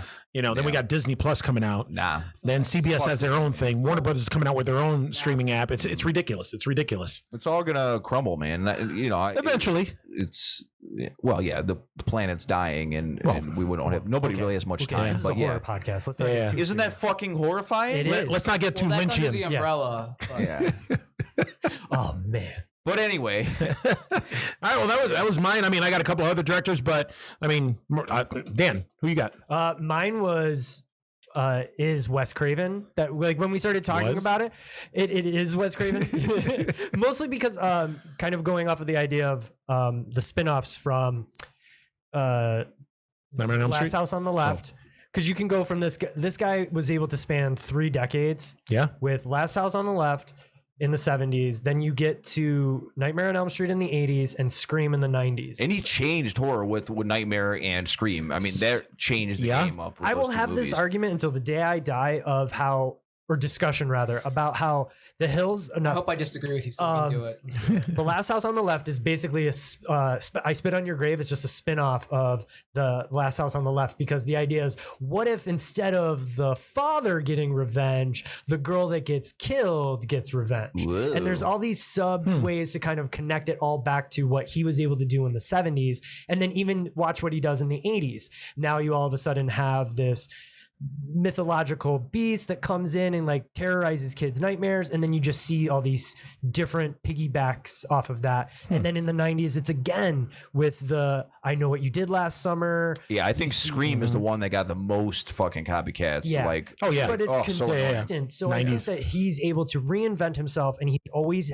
had his finger on the pulse of pop culture essentially at that time. As much as I love Scream and Wes Craven, a lot of that has to do with Kevin Williamson's script, though, for Scream. Whereas Nightmare and Last House were both, I believe, Wes Craven ideas. Now, based back on criteria for horror and thriller and all that, would Last House on the Left be considered a horror movie, or would it be considered a revenge thriller? revenge thriller is a part of horror. It's under the umbrella. I think so. I don't know. God, I wish we were on video right now. Just see how flustered Peter's getting. This is awesome. I'm with you. What world am I living in that a revenge thriller is its own genre? It's all horror. It's all horror? It's all horror. So then the Death Wish movies with Charles Bronson, those are horror movies too then, It's right? like an action. But it's also revenge. It's a revenge thriller also. okay. So I would consider. Girl gets raped, dad goes after everybody, kills everybody. Family gets raped, husband goes out, kills everybody that does it. So I mean, it's the same thing. You could call it an action movie. So wait, Last House on the Left is an action movie? Sure. Whatever the fuck you want it to call it. Whatever you want to I call was it. on Team Peter, but not so much anymore. I mean, there's elements of Death Wish that sound a lot like a horror movie. But it's not. I think it's the dialogue. I think Charles Bronson was totally man's game in that. He was the shit. Okay, go on, Dave. I feel like I do. I think it's the right. Thank you, Micah. Because I feel like that's what kind of keeps it grounded. Whereas Last House on the Left is grounded in some sort of reality. Yeah. And I feel like that's why it's considered horror. Whereas Death Wish, it becomes the cliche one-liners after each death. And I know that that's kind of where it happens with like Friday the 13th down the road. Like, but there is a level of care that has taken place within Last House on the Left versus Death Wish. And I feel it's kind of hard. There's blurs. There's a lot of blurriness to a lot of this stuff, especially with I Spit on Your Grave. Yeah. Because that one, it doesn't become a revenge until the last 20 minutes of that film. And it's more gratuitous. And that's kind of, you get a little Death Wish, you get all this different stuff. It's really hard with some of these genre specific movies to argue that point. I feel like you kind of have a better discussion under David Lynch, just because it is really blurred and like blends over on top of one another. But these movies it's so hard sometimes to kind of pin it down to. Personally, I feel like pinning it down to a genre is kind of futile and stupid. Thank you, Marcus. But people want boxes, man. But okay, go listen. into a Blockbuster. You're Where right. would you go? Well, blockbusters don't exist except What? for the one. But that's what I always think of is like, if you were going to go into a Blockbuster, I would go where to the would horror you? section where the thrillers. But the horror section of in that section. But a horror section of Blockbuster was 2 rows deep. I know, man. That's where I lived. But like, you tap them out, and, but like thriller How'd and you get your suspense was somewhere else. It's you got to think of like the masses. Like what's Fuck 'em. easier digestible. Fuck them. Yeah, I don't care about Wouldn't fewer genres be more? That's more why I think that like digestible? going back to like that's what you would have to label horror is like the main genre, and then everything else kind of falls underneath that. Yeah. Didn't we already say That was my argument. The umbrella. the umbrella? Yeah, that's what you. Okay. All right, everybody's in agreement now. Yeah, I guess. Yeah. All right, thank you. That was very So we got- Lynchian. Yeah. Wes Craven. Scream, fantastic. I love Scream. I have for a long time. But when we did that terror screening, it was it really unlocked it. Because I never saw it on the big screen before, but it really played up the comedic elements of that movie very well to me. Yeah. You know, seeing with the crowd and in October and everything, that was really. I'd seen Scream killer. so many times, but seeing on the big screen, there were certain shots I didn't realize how many times Ghostface was actually in the background. Yeah. It's like there were some I saw when I watched it on TV. Yeah. But some was, oh shit, there he is. Yeah. I didn't know that. I'm feeling pretty woozy, or whatever he says. Yeah. Was that the first time there were 2 killers in a movie, in like a horror movie? I have to think on that. Because that, as a Off the kid, top of my head, yes. Like 2 slashers, you mean? Like 2 different people that were actually pretending to be one. Because that threw me off as a kid when I saw that, because I was like, no, I know who the killer is, because you're trying to figure it out. Right. That's the mystery, right? And that threw me for a loop. In the I don't original know, Friday maybe. the 13th, I know it's Pamela Voorhees, of course, but do we know that from the beginning? I forgot. I haven't seen. No. So who do we No. think it is? Do we think it's Jason? I forgot now. No, Just some random guy. somebody. Okay. all Yeah. right. They never talk to who it is. Right. We just see Okay. somebody like, kill. oh, what are Yeah. you doing out here? That's another one that wrecked me as a kid. Like, what? The mom? Yeah. Yeah. Like Scooby Doo. Yeah. The Scooby Doo. Yeah, Scooby Doo. Oh my God, it's Mom. It's my mom. What about you, Marcus? Who do you got? Well, I was trying to think of someone outside the box, and originally I was going to say Sam Raimi because for some reason he didn't make Peter's list. Oh, wow. Because I knew you were going to talk about it. I know you did, but I was actually thinking I wanted to go with someone who was more of an up and comer. I'm probably going to butcher how to pronounce his last name, and he doesn't do strictly horror. He does a lot of thrillers, which I still feel falls under the umbrella. Jeremy Saulnier. He did Oh, Green yes. Room. Blue Ruin. Mhm. Blue Ruin. which is more of a thriller, but still to me is a horror. He did Murder Party, which I only saw the one time, haven't but seen I it. really liked Green Room. I really liked. Yeah. Yeah, I Green really Room was liked great. Blue Ruin. Green Blue Room. Ruin. Green Room was And then great, man. Just today, actually, doing research for the pod. 'cause, Ooh. I watched. Responsible. Oh, shit. What's it called? Hold the Dark. It's his latest film. Oh, it's on on Netflix. Oh. And I saw the synopsis of it. And I'm just like, I don't know if I want to watch that. This didn't. But I was like, you know what? For the pod, I'm going to do it. And it does not go where you expect it to go. Really? I just read like a sentence synopsis, and it changed everything. But if you read the longer synopsis, you'll be like, oh, that's a little too much for me. Isn't it a little long?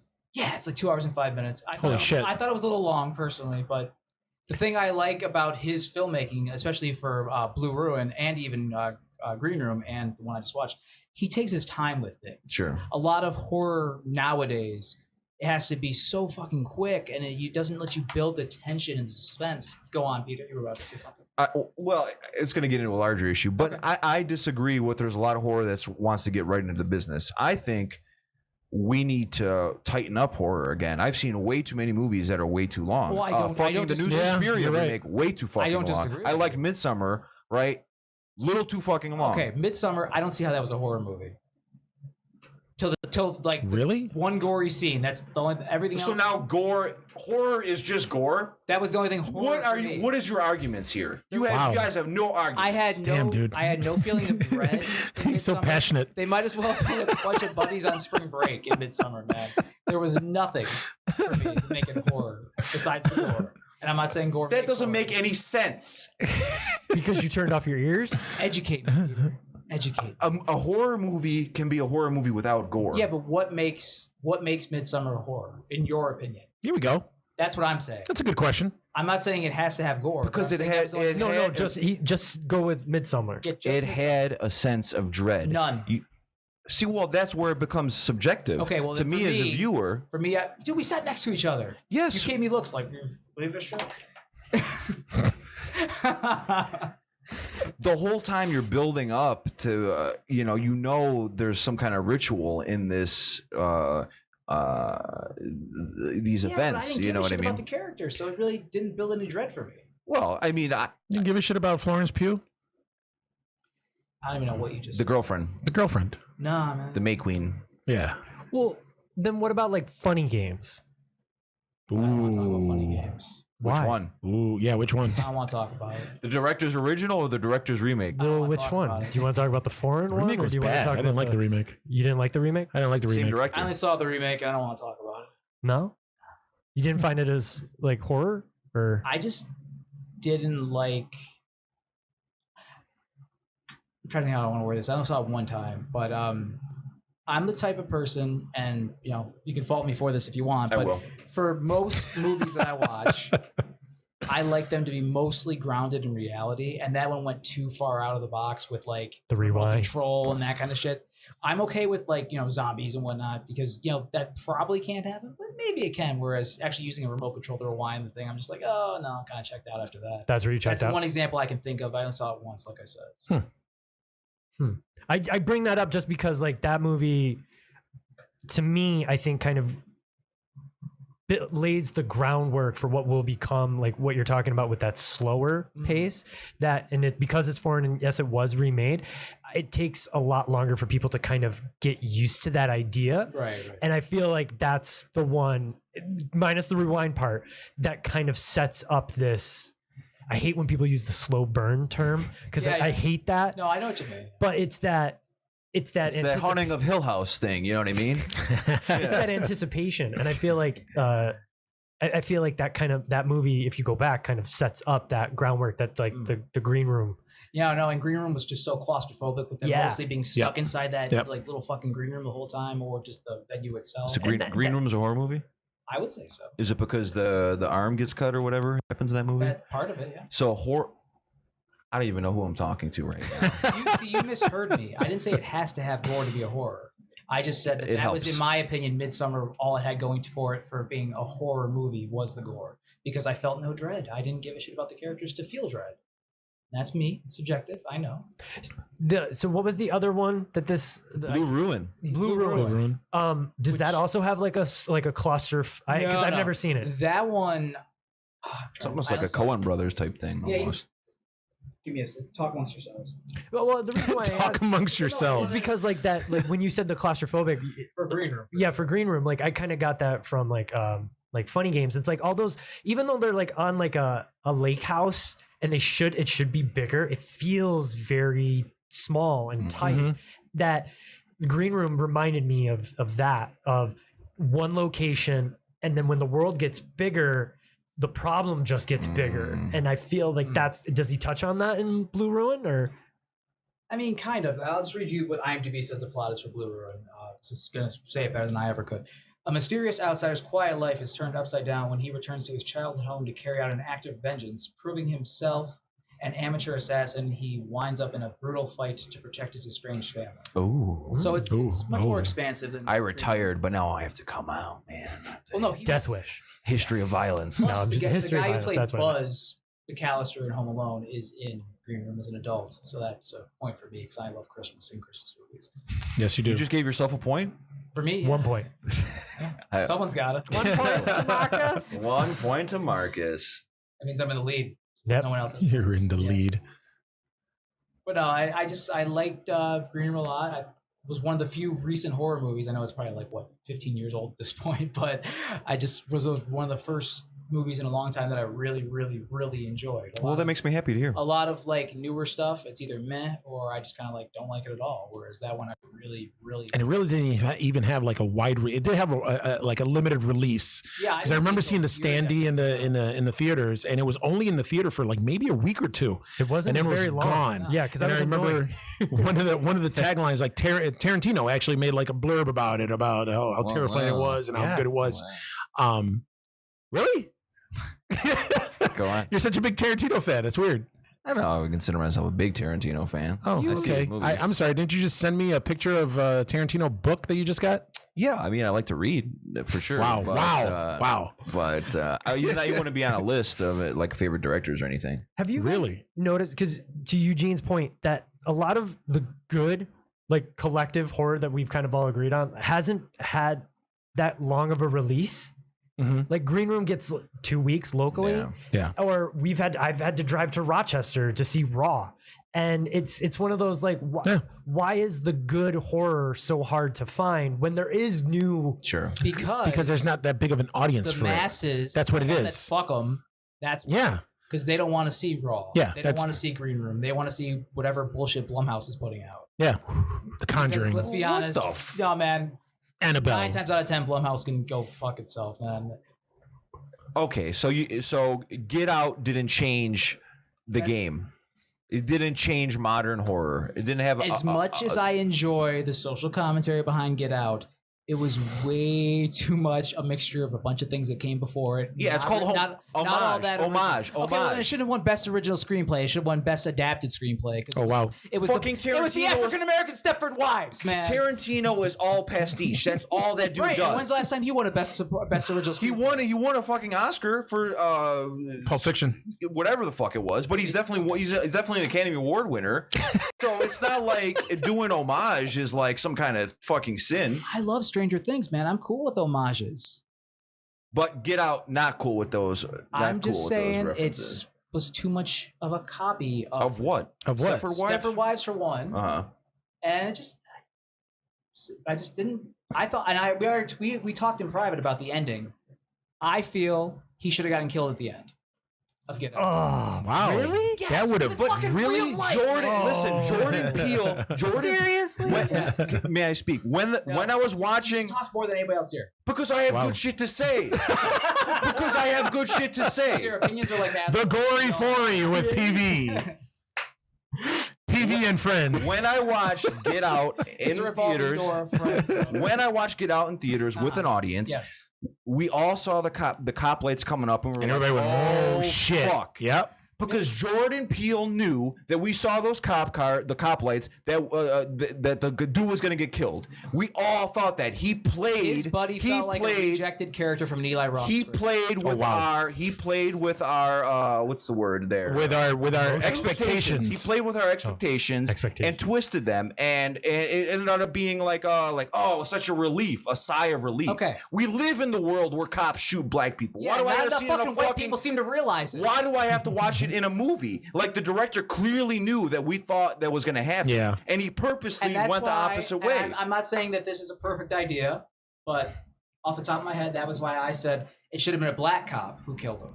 Because the black cop would have just thought, oh, this guy is a. But that also happens. Yeah. Okay. Again, I'm not saying it's a perfect idea. I just thought that his buddy was just a throwaway character for me. He made the movie suck. Like that was the worst part of the movie. Interesting. Episode scene of his. I only watched it the one time, so I can't like. Yeah, I'm gonna have to disagree with you like really hard on That's that fine. because Again, I like the social commentary, but it was too much like other needed. shit I've seen. it was definitely needed. Yeah. I don't think the movie would have been as well received or liked or any of that. It probably wouldn't have won any awards if he would have died at the end. Good. Because even that, All right, it would have been another Fruitvale Station. yeah, even like the extra ending where he goes to jail. Yeah. like I the saw the extra endings. yeah, like the direct like the other cut, and it was just it sits sour. It's not. It's like you said, you have to go against that expectation, and I know that some people are kind of miffed by that, but it's still kind of fantasy, right? Like this is like a perfect world situation. Like the guy lived. Yeah. Like I know like sometimes you don't want to end on a downer note when you leave a horror movie or like any movie. So I like downer notes in horror movies. yeah, but this is escapism. You know, like you're not gonna go around Texas looking for a guy with a chainsaw I'm whipping around. just not going to go around Texas, man. Yeah, Can't blame you. But I mean, Houston was good when I went there. But there are very few moments in movies where the audience has this collective like, oh fuck. oh dude, You know, this dude's gonna get I fucking stood killed up in my on sight. house. You know what I mean? I'm glad I wasn't in the theater. If I had been in the theater, I definitely would have been vocal. And I, Yeah. Everyone in the and audience. I'm not that guy. I'm the guy that gets mad when people start talking at films. But I would have been like, no, That's what we all did. Collectively, the audience. The audience went, oh, Okay, What about Night of the Living Dead? One of the darkest endings in horror. Right. ever. They Guess even what? say- It's the movie we're still talking about how many fucking. But they say they even talk about it on that documentary that we watched Together when we had pizza at my Yes. apartment. It was Yeah, like, because but they were yeah. but they were talking Horror noir. about how collectively the black community went, yep, there it is again. Mm-hmm. That's just another one, another day. And we're like, oh man, at the end, like it's not just for us. like that's a story that needs to reach a new audience and a different audience, and that's what Jordan Peele was trying to do with that. Whereas at the end of Night of the Living Dead, we went, oh wow, but like to them it was just another black guy with a gun and they killed him. Yeah. And that's not the story. That for us, like for me specifically, I go, man, that sucks. But like to some people from like a different community, they're like, just another Tuesday. Yeah. You know, like that's fucked up, man. And Night of the Like we Living didn't Dead, see that coming. Yeah, right. Yeah, Like, yeah. yep, of course, the guy that's the hero gets killed at the end. Like,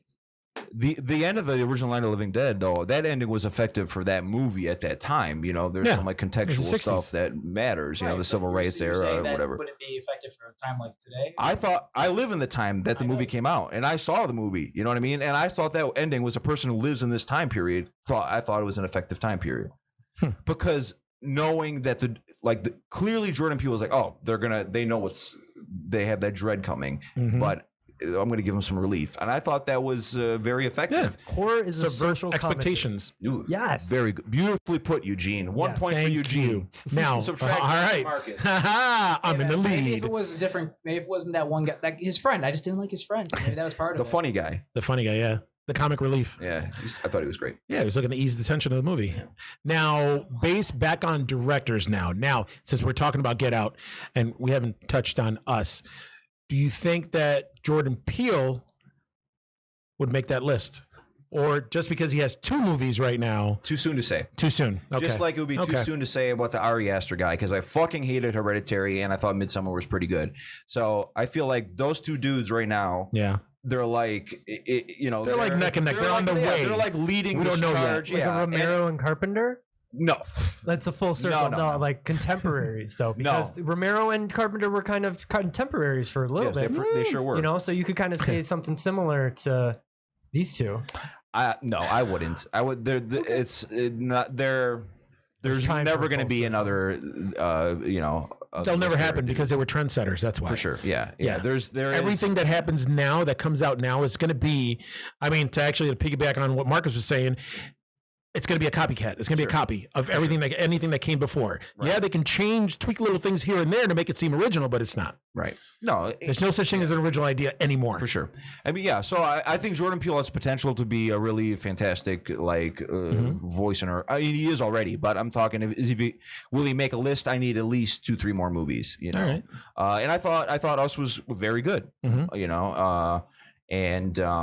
Ari Aster, Midsommar was pretty good too, but I don't know. That guy I have less faith in than I do with Jordan Peele. Now, what about Alexander Aja? No. High Tension, get the fuck out of my face with High Tension. We're back on the same team, Peter. Get out of that's the fucking Fight Club of horror, and I don't What like does Fight that Club. mean?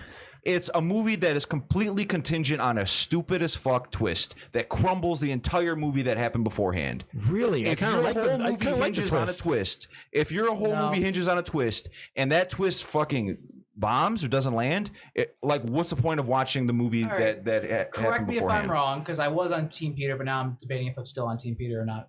I only watched High Tension. Pick a side. No.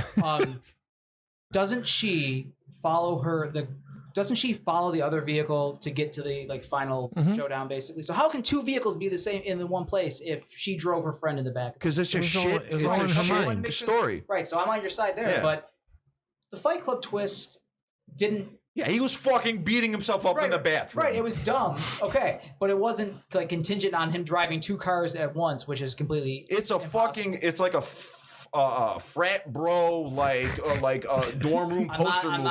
It's a dorm room poster movie. It's Scarface, I know. Wow. Fight Club, I'm edgy. Let's fucking burn it down, man. So all 2020 freshman dorm rooms are gonna have this they poster. have the fucking Fight Club, dude. Yeah, Fight Club, man. No one So you're not an M. Night Shyamalan fan at all, then? It's probably Brett Kavanaugh's favorite movie. I bet. Wow. Wow. So we're not gonna go watch Signs later? I mean, Signs has that really cool little scene with the alien there. Lady in the Water. I said if The Happening. if the twist lands. The Visit. If the twist Devil. lands. Lady in the Water. What? I thought we were just naming M. Night Shyamalan movies. Shyamalan. The Last Airbender. Oh, Shyamalan. What Ding else dong. did Alexander Aja do? He did Crawl most recently. He did right? Crawl. He did Oh, Hills of that Eyes. movie I saw at the Old Market Arcade when I was in high school. Name drop. Name drop. And that movie. Did it come out when it was General Cinemas or was it something else? I think it might have still been a Dips. And I have the ticket stub. I have to look. I Yeah. forgot what year that was, maybe 2003 or 4 or whatever. And I saw it because I went to Hutch Tech. So we just walked down the street to go see the movies at the Market Arcade. And that movie disturbed me. The Hills Have Eyes? Yeah, the remake. That time in horror, the remakes and stuff of the early 2000s was, I think, like just an awful time in horror, if you ask me. I mean, the glut of just brutal, mean-spirited remakes, like horror was very like uninteresting at the time. And, you know, I thought Hills Have Eyes was like, I haven't rewatched it since I first saw it. In 2006. high school. Yeah, okay, whatever it was. Well, like, because that to me falls into that time period where, because Wes Craven got me thinking about Nightmare on Elm Street and how, as a kid, I never knew he was a pedophile. Right? I just thought he killed kids. Freddy Krueger? Yeah, I thought Freddy Krueger just killed kids, and that was the whole thing. But then, Was that even in the first movie though? No, it no, wasn't. Right? When did that pop up? It's like the second one. No, Right, the which third. Wes Craven had nothing to do with that. Yeah, but it's the third one with Dream Warriors? yes, because it's Nancy comes back, Yeah. and they start talking about how like they buried him in the junkyard. Yeah. And all that stuff, and like the dad's like, oh, we tried to forget it, so you guys wouldn't remember it. I'm not taking you there. I like that voice. But then when they do the remake, they just, and I feel like this I is, never saw the remake. they just focus Neither did I. completely Right on it. I like, he's a pedophile. He's a pedophile. Did you know Freddy was a pedophile? Like, that's all they hit you with. And I Yeah. feel like they do that with the Hills Have Eyes remake, is it's just rape. Yeah, rape. that's why it was And you're fucking like, disturbing. whoa. Yeah. Like, you can't disturbing, keep up dude. with this stuff. And it's this Hostile extreme. trash. Yeah. Saw trash. The first Saw wasn't that bad. Oh, The first Saw wasn't Please. bad. The first Saw wasn't bad. I actually enjoyed the first Hostel. Thank you. Whatever, man. I'm not saying it was like a miracle of modern cinema or anything like that, but as escapism, I liked the first Hostel. You didn't like the twist on that either, huh? I don't even remember, man. I don't even fucking remember.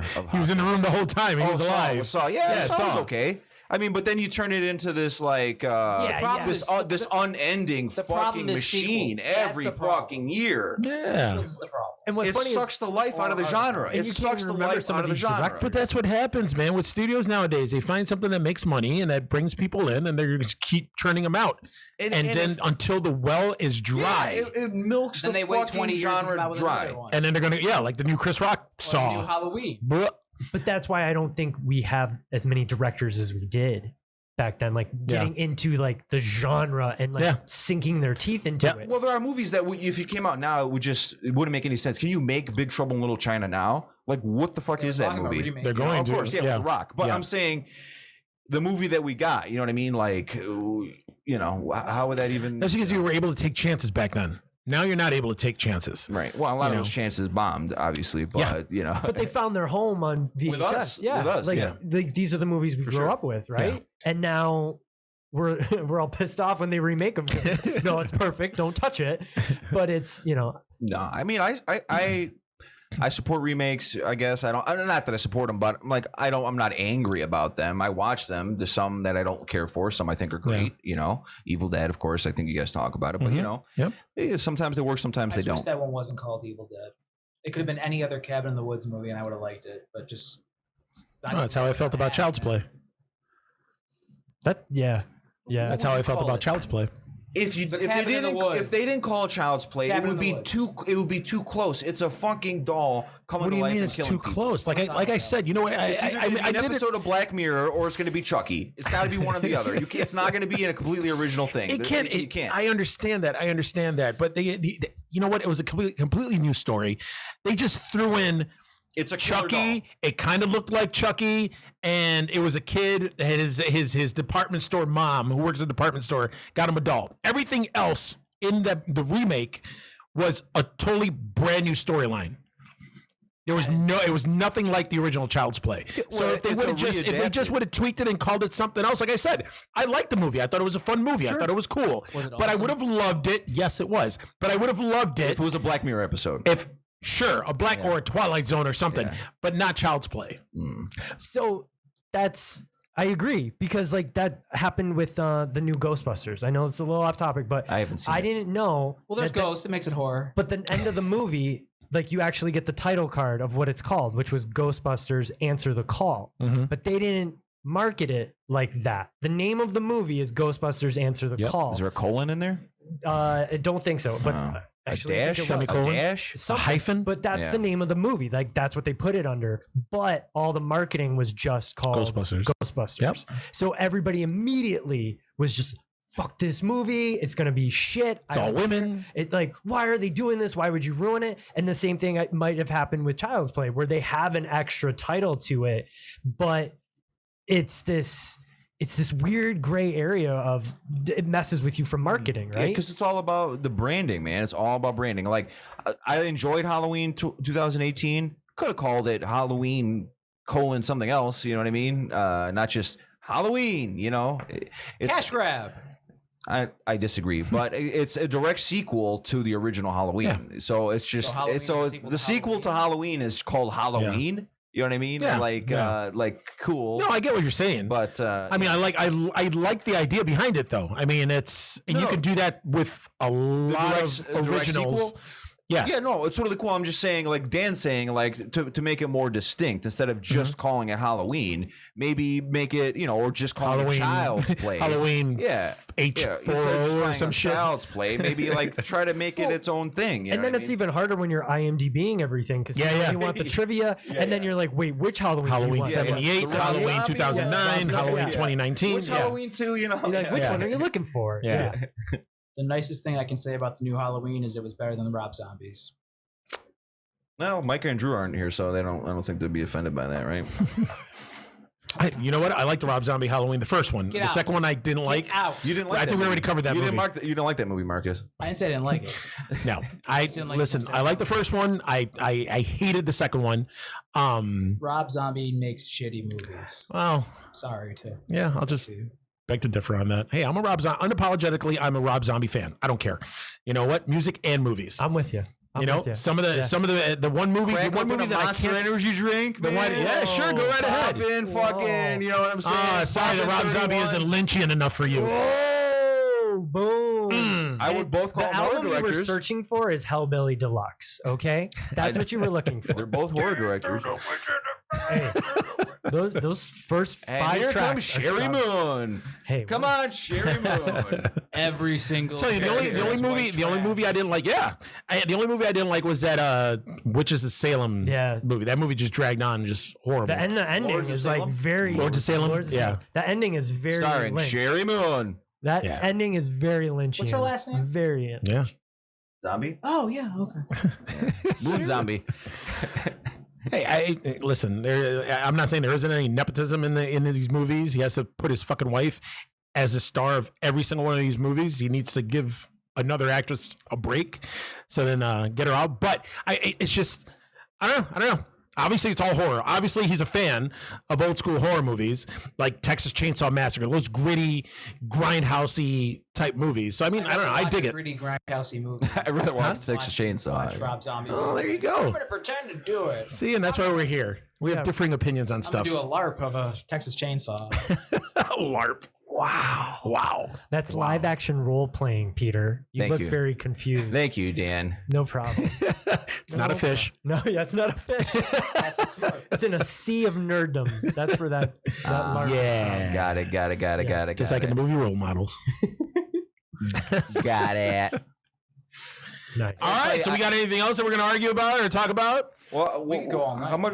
I know we can go all night. Looking like? What's we got a little bit of time. I think this has been going on for a while though. Yeah. We've been at each other's I wanted throats. to mention David Cronenberg. Obviously, I had Cronenberg on my list, and I'm talking about David Cronenberg. Now I mentioned him. I brought him. You mentioned everybody. We Yeah. all got him like one. You have mentioned. Your mention was fucking the Green Room, Blue Ruin guy. Someone who's an up and comer as opposed to all these older guys.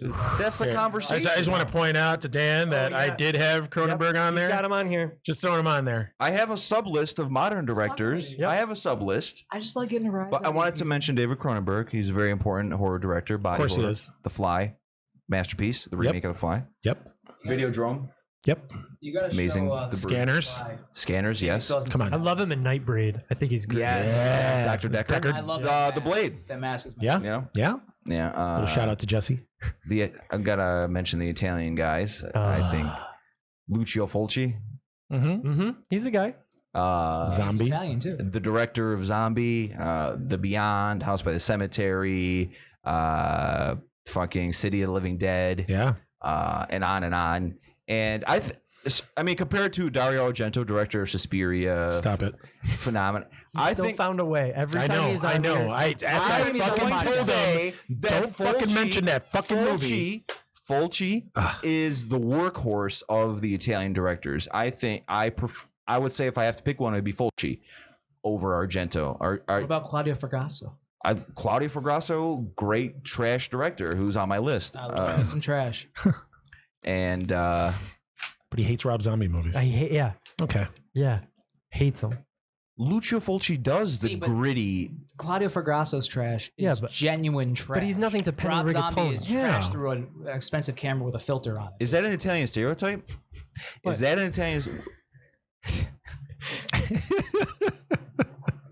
Anyway, we can all agree that Dario Argento opera, fantastic. Absolutely. Yes. Absolutely agree with opera. Fantastic. Yes. Oh, that brings it back to Wes Craven too, because Freddy's in that one, right? What's his name? The actor. Robert Englund? Robert Yes. Englund. No, he was in Phantom of the yeah, Opera. the remake. I'm Yeah. sorry. Yeah. Yes. My bad. But yeah, so I just wanted to what else do I got on my list here? A couple a little lesser known American directors. You got your Frank Henenlotter, Yeah. director of Basket Case, Brain Damage. Yep. That was your perfect segue into Basket Case. Yes, well, I'll get there. He's playing Micah right now. No Where sense. he gets thrown perfect segues and just doesn't capitalize on them. That's the last thing I want to be compared to. I'm done. I'm done. No, But Peter, you're so man's game. thank you.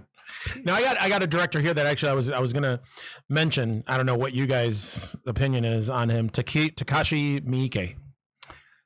I'm not familiar all enough. Your money Yeah. now.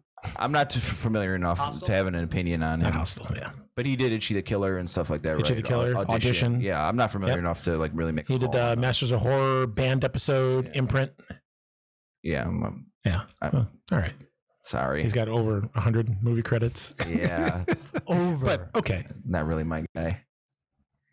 But Not your dude. I mean, I haven't seen enough of his movies to make an opinion about it, you know. So That's fair. All right. All But, right. you know, I also had like Bill Lustig on my list. Okay. The director of the original Maniac Cop. Blanking now. It happens. Well, Did shit. you do Maniac Cop 2 also? I think you might have, yeah. But The quick Bruce Campbell cameo in the beginning? yeah, he gets shot or killed real quick. Yeah, it was great. Marcus brought up Sam Raimi. He mentioned his name and then like And then didn't say dropped anything it. about him. He was just like, yeah, that's a cool guy. dropped I'm out. it. Yeah, what about this guy? See you guys. Yeah, but honestly, I mean, if you throw Sam Raimi in there, I mean, you're throwing Sam Raimi for what? The Evil Dead movies, and that's it? I mean, what else? So you got 3. Drag Me to Hell? Yeah, that's 4 movies. But one, 3 movies are in one franchise, though. And you would put the And TV basically show. 2 of them are sequels to his original. So, I mean, and one would argue that the second is a remake of the original. Yeah. Yes. And it's because of the rights, right? He was trying to get the rights back to the. Yes. So Okay. they had to recap the first movie in the beginning of part 2. So if you like cut out the beginning part, it would be a fluid sequel, like a direct sequel to the original one or something Really? like that. Yeah. If you cut out like the weird like recap in the beginning. Yeah, because when I first saw that, I literally watched the first movie and then the second movie directly out, and I'm like, "What the?"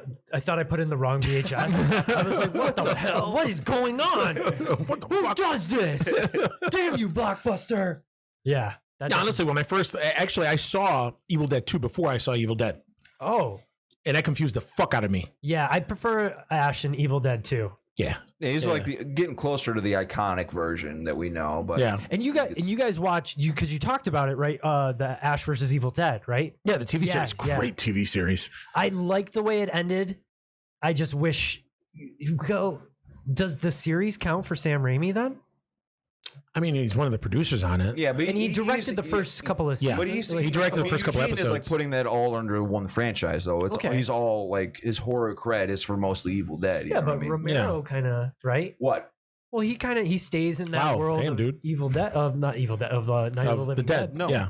No, he No? was actually more versatile than you think. He made a vampire not movie, saying that. Martin. He made Creepshow, not one of the best anthology movies of all time. I feel like But sometimes he's he just known hears. just for the dead movies, though. No, he's not. Yes. No. If you Yes, ask he anybody- is. Yes. If you. No, he's not. Yes, he is. Yes, he is. Creepshow. Ask anybody. Yeah, Creepshow. Creepshow's fine. Yeah, is on par with the Dead films at this point. For like, I would say among horror fans, I would say the Creepshow is. Even among horror fans, I disagree with you. Horror fans know Creepshow. I'm not going to argue that, but they're not going to say that. They're not going to be like Romero. No, when anybody, whether it's Night Dawn, whether it's a hardcore horror fanatic like we are, or it's a typical PG-13 laid general admission person, when you mention Romero, the first thing that's going to pop into your head are the dead movies. Who's Romero? If we asked a random person walking by, George Romero. do you know who George Romero is? They would not know. No, but if you They'll said. look at you and be like, "Isn't that your uncle?" That would be a wonderful compliment. I'm saying. I mean, But if you said who he was the director of the Dead movies, they'd be like, what "Oh, the fuck yeah." are you talking about? No, they wouldn't know. What are you talking about? That's what they would say. I don't know, man. Listen, I don't know. You're giving- Romero has transcended, has crossed the line in agree. terms of there's people that are like in their niche, in the one genre subgenre that only fans of that genre know. But Romero is one of those directors, filmmakers that everybody knows. No? I disagree. Right. I disagree. No. Are you? If you just asked a random person on the street, do you know who John Carpenter is? Do you know who George Romero is? They would have no idea. I would be willing to bet money. We should try that. We should try that. Tonight or some other point. Tonight. Who, you're going to get a local hobo? Kind of creepy if we did it now. But I'm saying we should try to do that. Just like ask a bunch of random people. And do you know who John Carpenter is? Do you know? They would not know. And I'm not saying, but we are a very specialized audience. And so if we are in a niche. I mean, unless you're talking about like general movie lovers, they might know. But I'm saying, like, if I asked if I asked a random person, they wouldn't know. You know, but that's the same thing as asking a random person who directed E.T. Steven Spielberg. Well, yeah, you know that, and You're I a know cinephile. that. Yeah. Don't you dare fucking call me a cinephile. But it's the same thing. Nowadays, people don't know shit. So I agree. Yes, they'll see I a agree. movie, they'll be like, "Oh, that was a cool movie. Who directed it? I don't know. It was good." Fight Club. It's just I had a poster on my wall. I got a poster on my wall. Fucking beer pong. I look at the poster and I get inspired. But you know? I mean, my argument is that a lot more people will know who George Romero is, than other directors. If Horror directors. if somebody knows who Romero is, And they'll know that, and they'll make the correlation that he's a director, the creator of the Dead movies. They'll either say Night of the Living Dead or Dawn of the Dead. if they know who Romero is, they're gonna know he did Creepshow. If you ask a random Hard person, to disagree. No, they're We not. could argue this. No, they're not. Absolutely not. You are way off base, Peter. no, where are you making that This point? isn't even an opinion for you, man. This is like this fact. There's no way that people are going to think Creepshow in line with. If someone I'm saying if someone already knows who Romero is, my basis is saying if you asked a random person on the street, they would not know who Romero is or Carpenter is. Right, but if they knew know who Romero is, they're more going to likely know it's Creepshow. They're not going to know it's Creepshow. You know what? Because there was for They're not years. going to say Creepshow. Of course, the first movie they're going to mention, Night of the Living Dead, Dawn of the Dead, but they're But going to know even Creepshow. you're saying if somebody mentions Creepshow, the first thing they're going to think is Romero. That's wrong because myself. I'm saying if you mention Romero, they know who Romero is. They're going to know that he's. I that's always Creepshow. associated Creepshow with Stephen King. Yeah. I can't. Oh, I thought you were about to stand up and fight. That would have been awesome. I can't. But it's true. It wasn't until years later that I realized that it was a Romero directed movie. Yeah, I didn't know that. Like I always associated Creepshow with Stephen King. But you guys know now. But you guys know. Of course, we know now. Of course, I existed at a point where I didn't know that Romero directed Creepshow, and I didn't know there was a movie called Creepshow. Yes, there was a time in my life, in my existence, Listen, where I didn't know that. If we talk to But if 10 you asked people a random who are, person, we'll even take it as far. A random horror fan. Name a George Romero movie. they're going to say Night or Dawn. Yes, I Yeah, agree. they're not going to say Creepshow. I think it depends on the Horror fan conversation. might not even know Creepshow exists. What? I don't know about that. And now they're turning on you. Now they're turning on you. They're turning on you. You're losing them. You're losing them. As wide as the Dead series, and I know people who are big time horror fans who still haven't seen Creepshow. Really? I'm engaged to one. No shit. Now wait a minute. Was she? Yeah. Well, wait a minute. To be fair, was she a horror fan before you guys met? Yeah. Like hardcore, or was she just like a superficial? Horror podcast. Okay, man. That's why she Damn. wanted to be here. All right. Calm your mohawk. Just because I have hair, Eugene. Hey, I'm very jealous. Come on. Like he could control that. I know. It's okay. Bald is beautiful. Bald is beautiful, my man. Okay, so back. So wait, that's settled. We'll agree to disagree on this shit because we can go on this all night. I am not going to forfeit my argument. I'm saying if neither am I, or the people that agree with me here. Ask these listeners if a person knows who Romero is, presumably they're going to know that he did Creepshow. That's my argument. If somebody already knows who Romero is, they would presumably know that he directed Creepshow or that was at least involved in Creepshow somehow. And you know he's going to get you some saltiness when he's up there talking. Oh, I hope. Next week. I can't wait. He's going to totally. I can't wait. You know what? As a matter of fact, there you go. During terrors, throw that consensus out there. Sure. I mean, do it. Yeah, but that's in the lobby. But don't lead. But don't lead. Yeah. Don't lead. So, what do you want me to know? What do you want me to ask, though? So it's fair. Just ask, hey, what? Name 3 movies George Romero made. There we go. Name 3 movies. Dawn and Day. And but just that's what you're gonna see get when they get to Creepshow. Name 2 non-zombie George Romero movies. Oh shit! No, but there's zombies in Creepshow. Oh my god! You're right. You're gonna get. Yeah, but it's not. It's not a zombie movie though. Just ask. I'm saying your question. It was just ask not the any question. good. It was just ask that question. Name 3 George Romero movies. Okay, I'll give it a shot. I mean, I don't think that's really going to prove anything. I mean, okay. This guy. I mean, it's kind of going to prove our point. Yeah. I mean, there's a couple kids out there we could ask. There's going to be so much they don't know dead shit. air. They're gonna... They know binary code. Hey guys. Oh, don't do it. Don't do Stop that. it. All right. Well, I was going to ask a question real quick. Sure. Aside from what was that guy? Jeremy Saulnier. Mm-hmm. Are there any? We didn't make your list. I think that was you did Raimi dirty, by the way, by just saying Raimi, but Jeremy Saulnier though. Well, sorry, I thought we were stretched for time. Well, that's why we were talking. That was what we were talking when we were talking about Raimi. I mentioned. I mean, he's pretty much known for the Evil Dead movies. What does he have after that? I said Dragman Hill also, but then that's it though. Still 4 movies. I know, but 3 of them are in one franchise, so it's kind of. Well, we didn't make a rule that it couldn't be in the same franchise. You're right. We didn't agree on it. Are there any modern directors that have a body of work? I mean, we already touched on Ari Aster and Jordan Peele, but is there anybody? For Saulnier, I mean, the jury's still out. He's only done like 4 features, but I feel like he's showing a lot of promise. I've at least enjoyed every one of his movies to varying levels. I wanted to think of someone who wasn't the old hat. Nothing wrong with Carpenter, Romero, etc., but. That's all the people are always going to throw into this conversation. I wanted to come up with someone, And different. Lynch, you forgot to mention David Lynch. Oh, Jesus. The first 300. But I was going to say the workhorse of this generation, Mike Flanagan, who you guys mentioned in Haunting of Hill House. Haunting of Hill House. He's made some pretty Gerald's Game. What was that movie? Hush. Mm-hmm. Fantastic. He's doing a lot. He's doing Dr. Sleep. That could be good. Mm-hmm. What do you do with that? Oculus? I haven't seen that one. I didn't see that. But I know he churns them out. That was terrible. Yeah, he churns them out. But I mean, I don't know. There's never going to be the greats again. I don't think that's going to happen. That'll never happen. We need hindsight as well.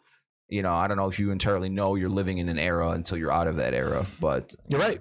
You're right. But but no matter what. Horror, even though now it's kind of known as like we're going through like a horror renaissance right now, still horror it'll always be an uphill battle with horror, no matter what. An uphill battle, like actual really good genuine horror is it's never going to appeal to the masses. It's never going to appeal to the general audiences unless it's a fucking PG-13 homogenized piece of shit.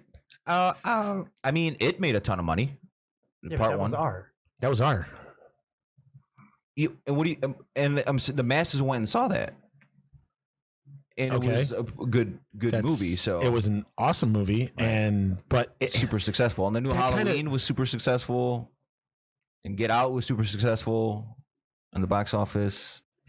So, But well, maybe I'm wrong, but I don't. think to Eugene's point, it's the consistency of it. Yeah. You know, like those were like 3 years in a row. Yeah. Well, I mean, you're not going to get something like Terrifier that's gonna appeal to everybody. Sure. I mean, then again, it didn't get a wide release, and it wasn't a studio thing. Modern day grindhouse, though. That's, I mean.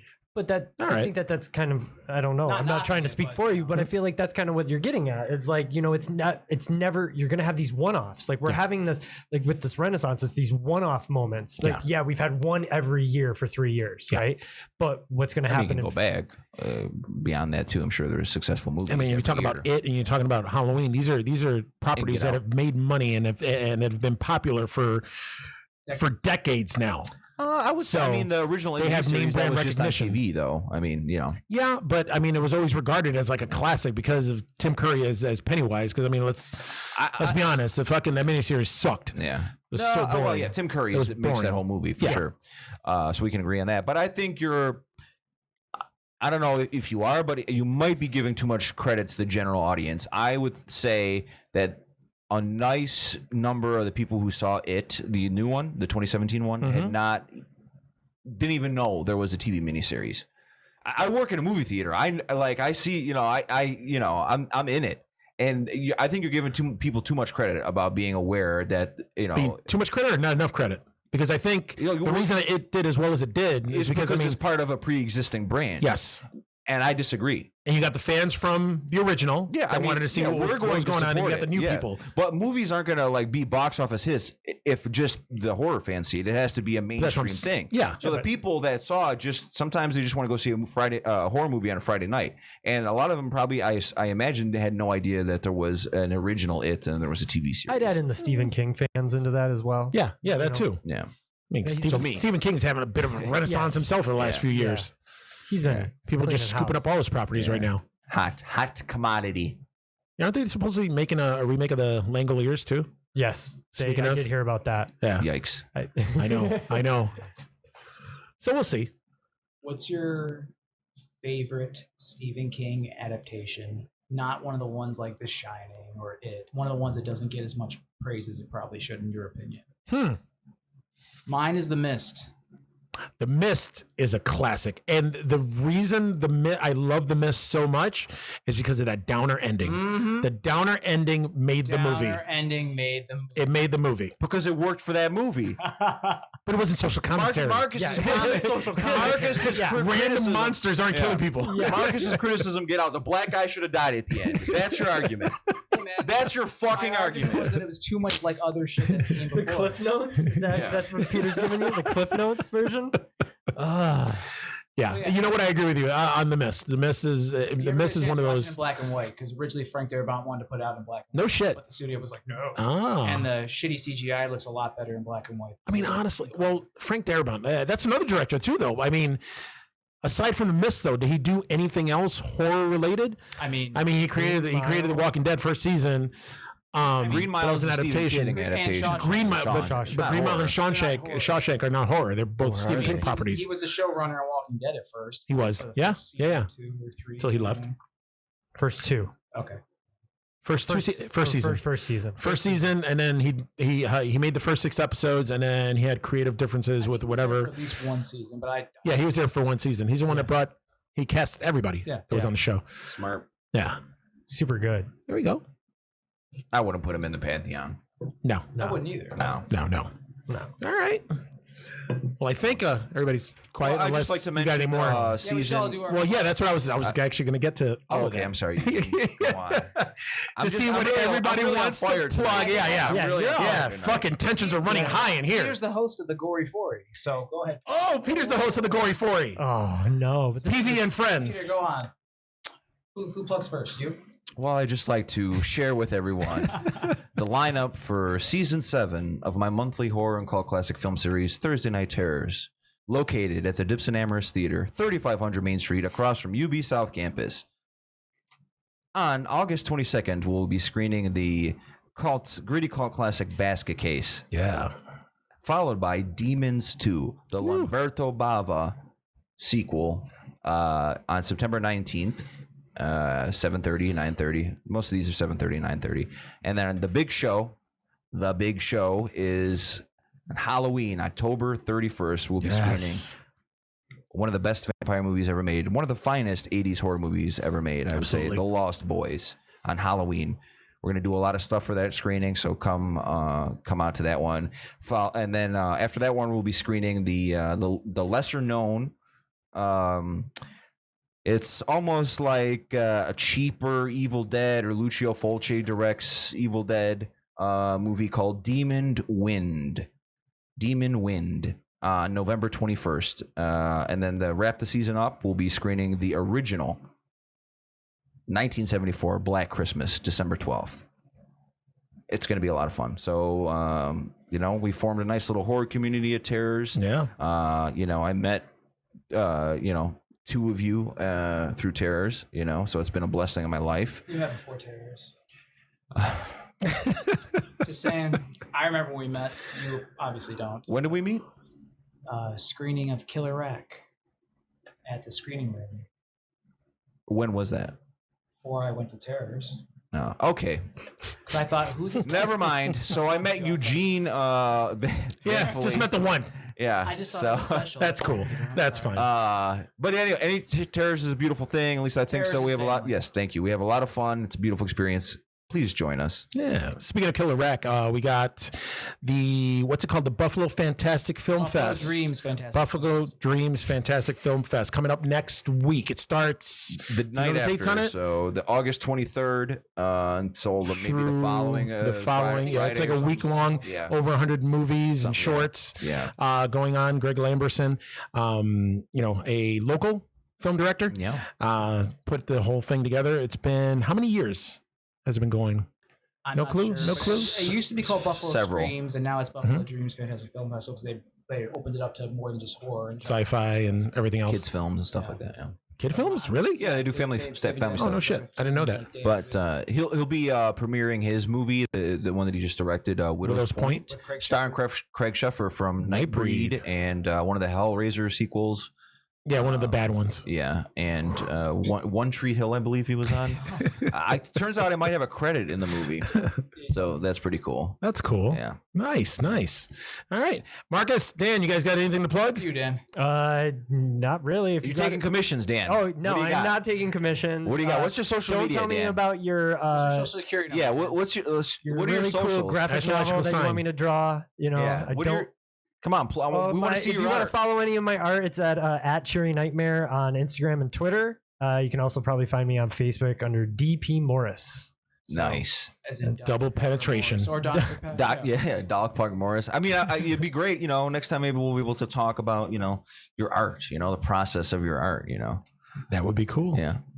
So we'll have them on again. Yeah, we'll have the newest image for Basket Case, and maybe we'll be able to tease some other stuff that we're working on. If you guys show up to the next screening for Basket Case with Terrors. So, well, I'll be there. I bought all my tickets.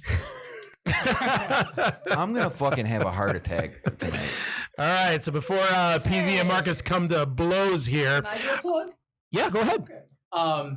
Along with being an asshole about movies, I also do some independent movies myself. I've been an extra in local movies that come to town, but I'm part of an indie film company called White Lion Studios. You can find us at whitelionstudios.net and just look for us on all the social medias.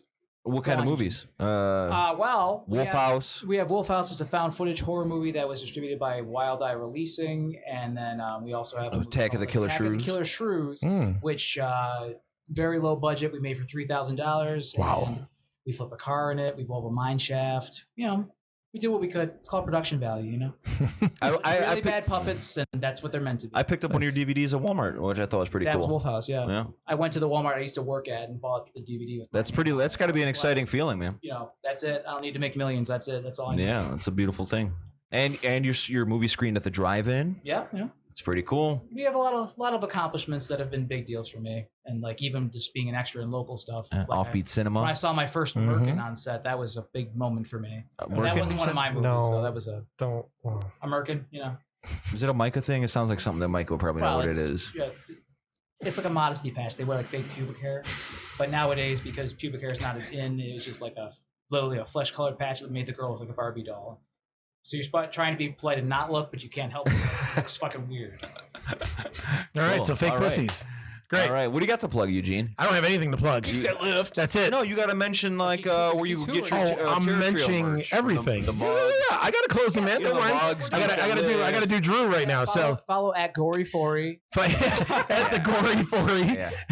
at Twitter, on Facebook. The All right, so you can follow us at. You can find. We're all over Ter Trio, guys. Thank you for coming on. Thanks for having us for on. filling that Thank you. void with Appreciate Micah and Drew. We'll be back on. Actually, they'll be back next week. We had a real discussion. After that, we did have a real good discussion. Just tell them you can't like record next week and bring us again. Just don't tell them. Ter Trio. It's the Ter Trio. We got the Gore Four. Maybe we'll work something out. There we go. Maybe once a month. I would die. Maybe something. You would. I would die. Just seeing you two. I'm gonna have to actually separate you talk to two. you guys. It's just YouTube. Yeah. Marcus and fucking PV going at it. But we're on all the social medias. We're on Facebook. We're on Twitter. We're on Instagram. Snapchat? Ter Trio. Shut up.